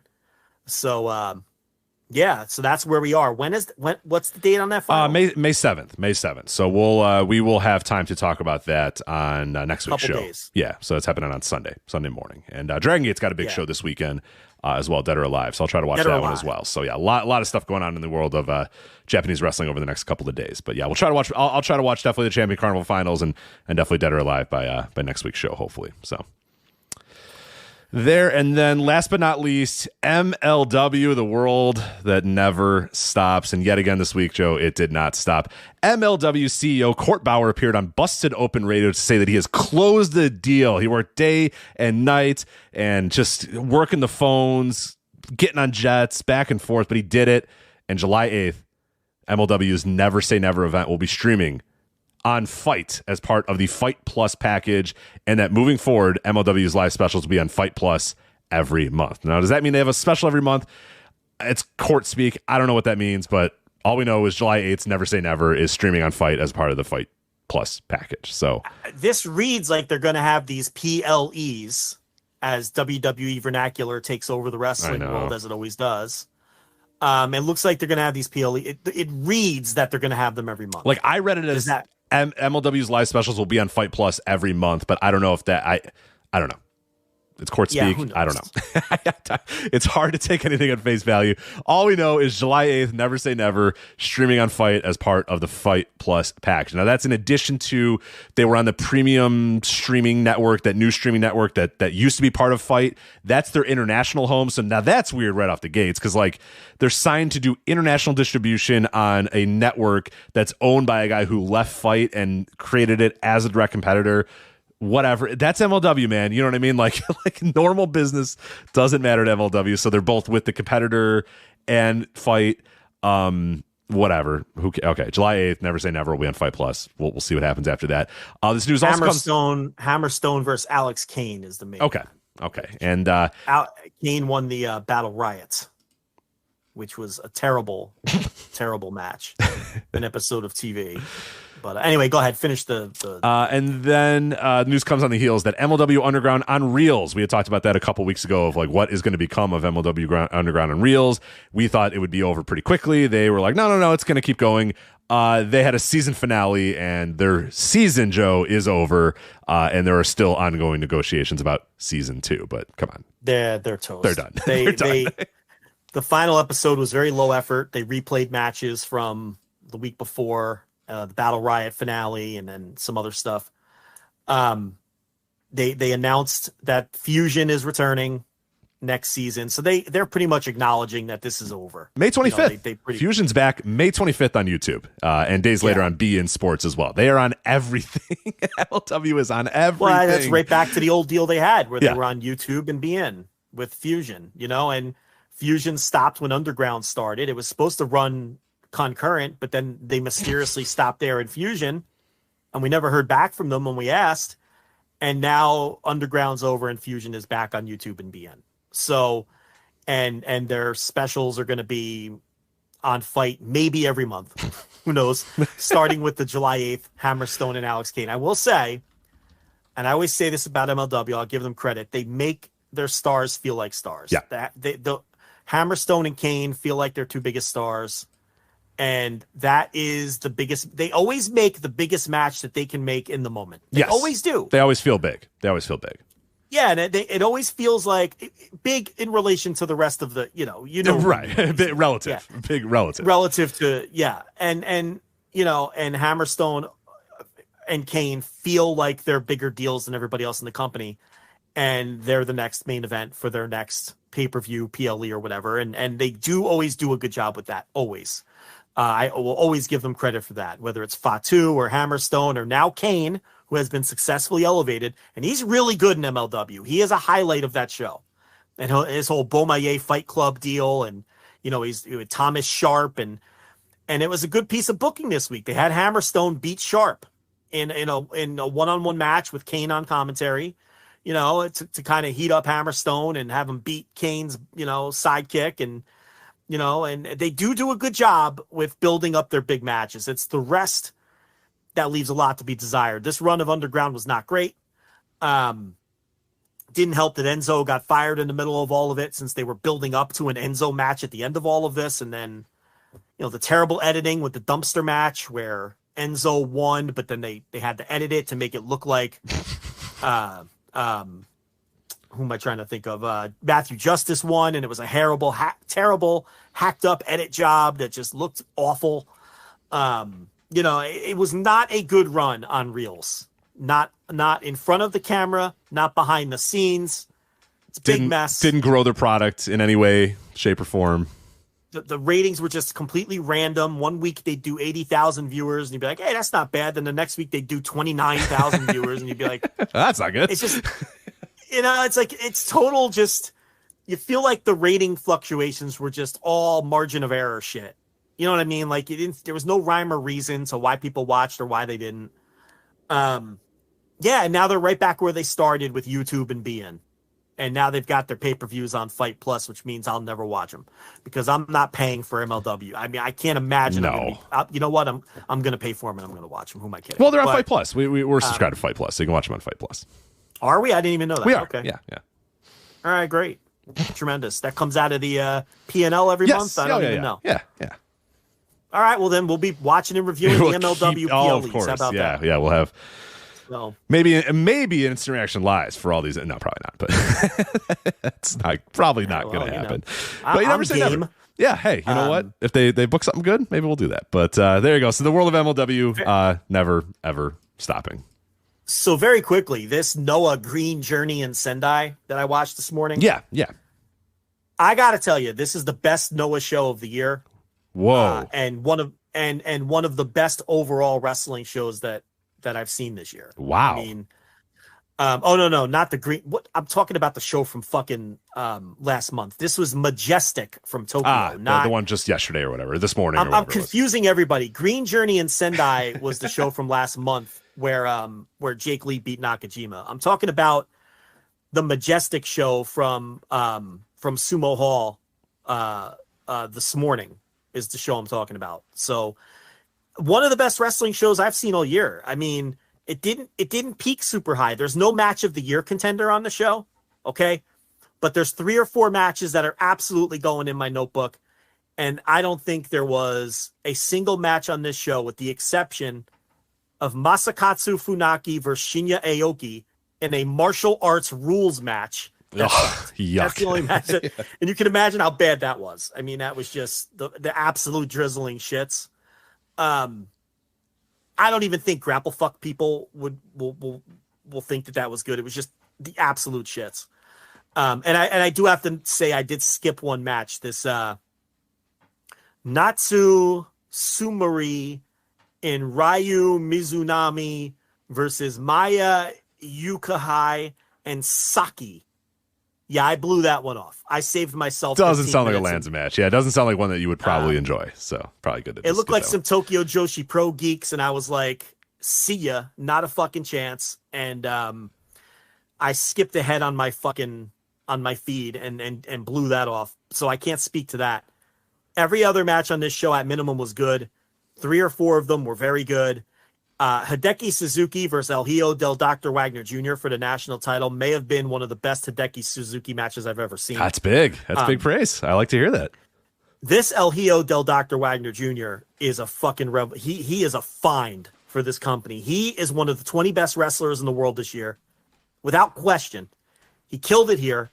He took Suzuki out of his comfort zone and made him move around a little and take some bumps.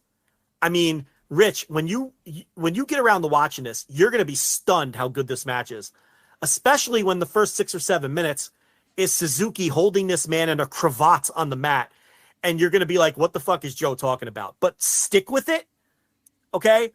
And it delivers, okay? While Josh Barnett is praising Suzuki for holding this cravat on the mat, you're going to want to fall asleep. But the match eventually picks up, and it was an excellent match. This El Hijo del Dr. Wagner Jr., I'm telling you, for people who aren't paying attention to Noah, I'm telling you right now, he's one of the 20 best wrestlers in the world this year. This guy's been great. Great.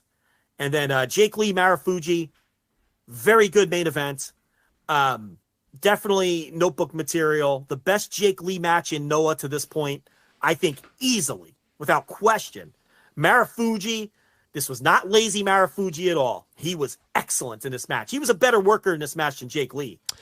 Which, when's the last time? When's the last time that happened? Because I've mostly been skipping Marufuji matches over the last couple of years, just because it's kind of sad to see him being so bad. But and I tell you, I popped big for Saxon Huxley and Timothy Thatcher winning the tag titles from Segura and Taniguchi. This match blew away my expectations.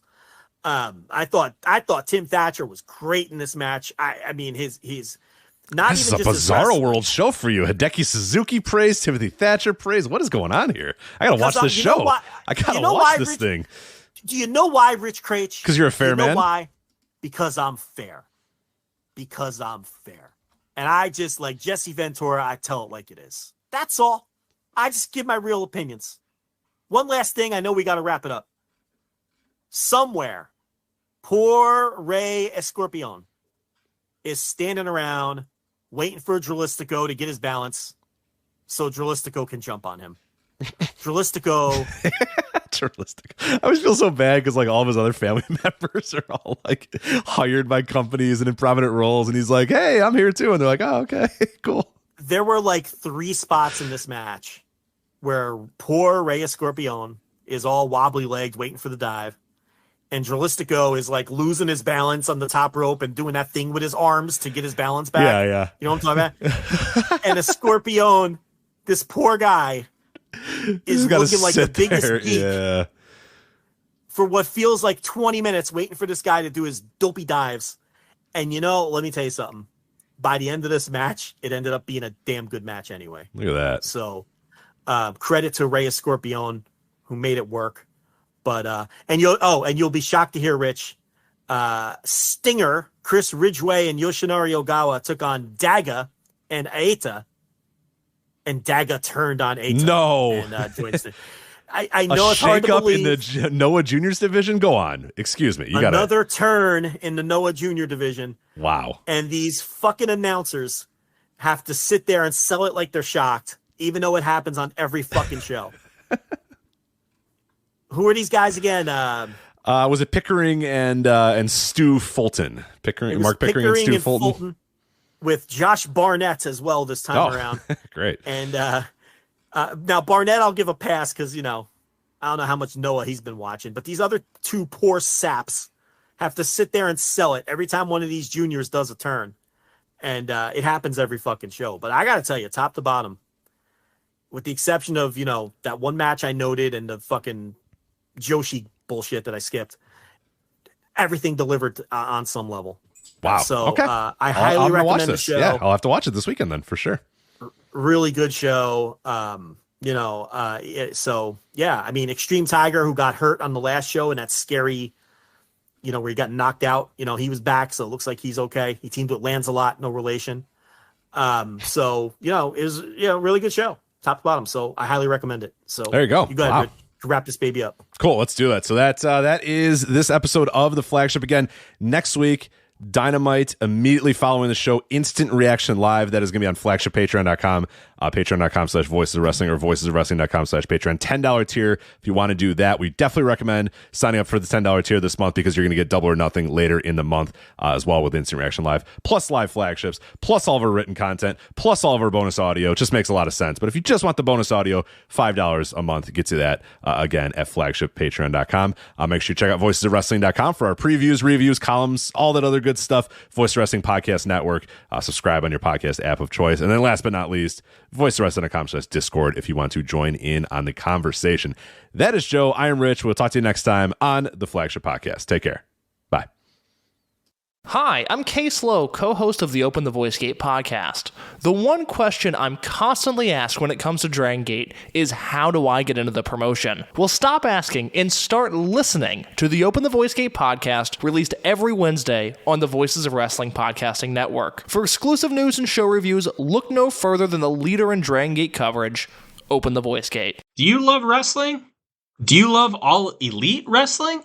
Make sure you check out the good, the bad, and the hungy here on the Voices of Wrestling Podcasting Network. My name is Tyler Fornes, and my co-host Fred Moreland and I discuss all the happenings of All Elite Wrestling across the universe, including when they make trips overseas. We talk about Dark, we talk about Rampage, we talk about Dynamite, and everything in between, including Tony Khan and his both brilliant and confusing booking. Make sure you check us out. We drop our shows on Thursdays to make sure that we keep up with Dynamite and make sure we give you all the current happenings in All Elite Wrestling.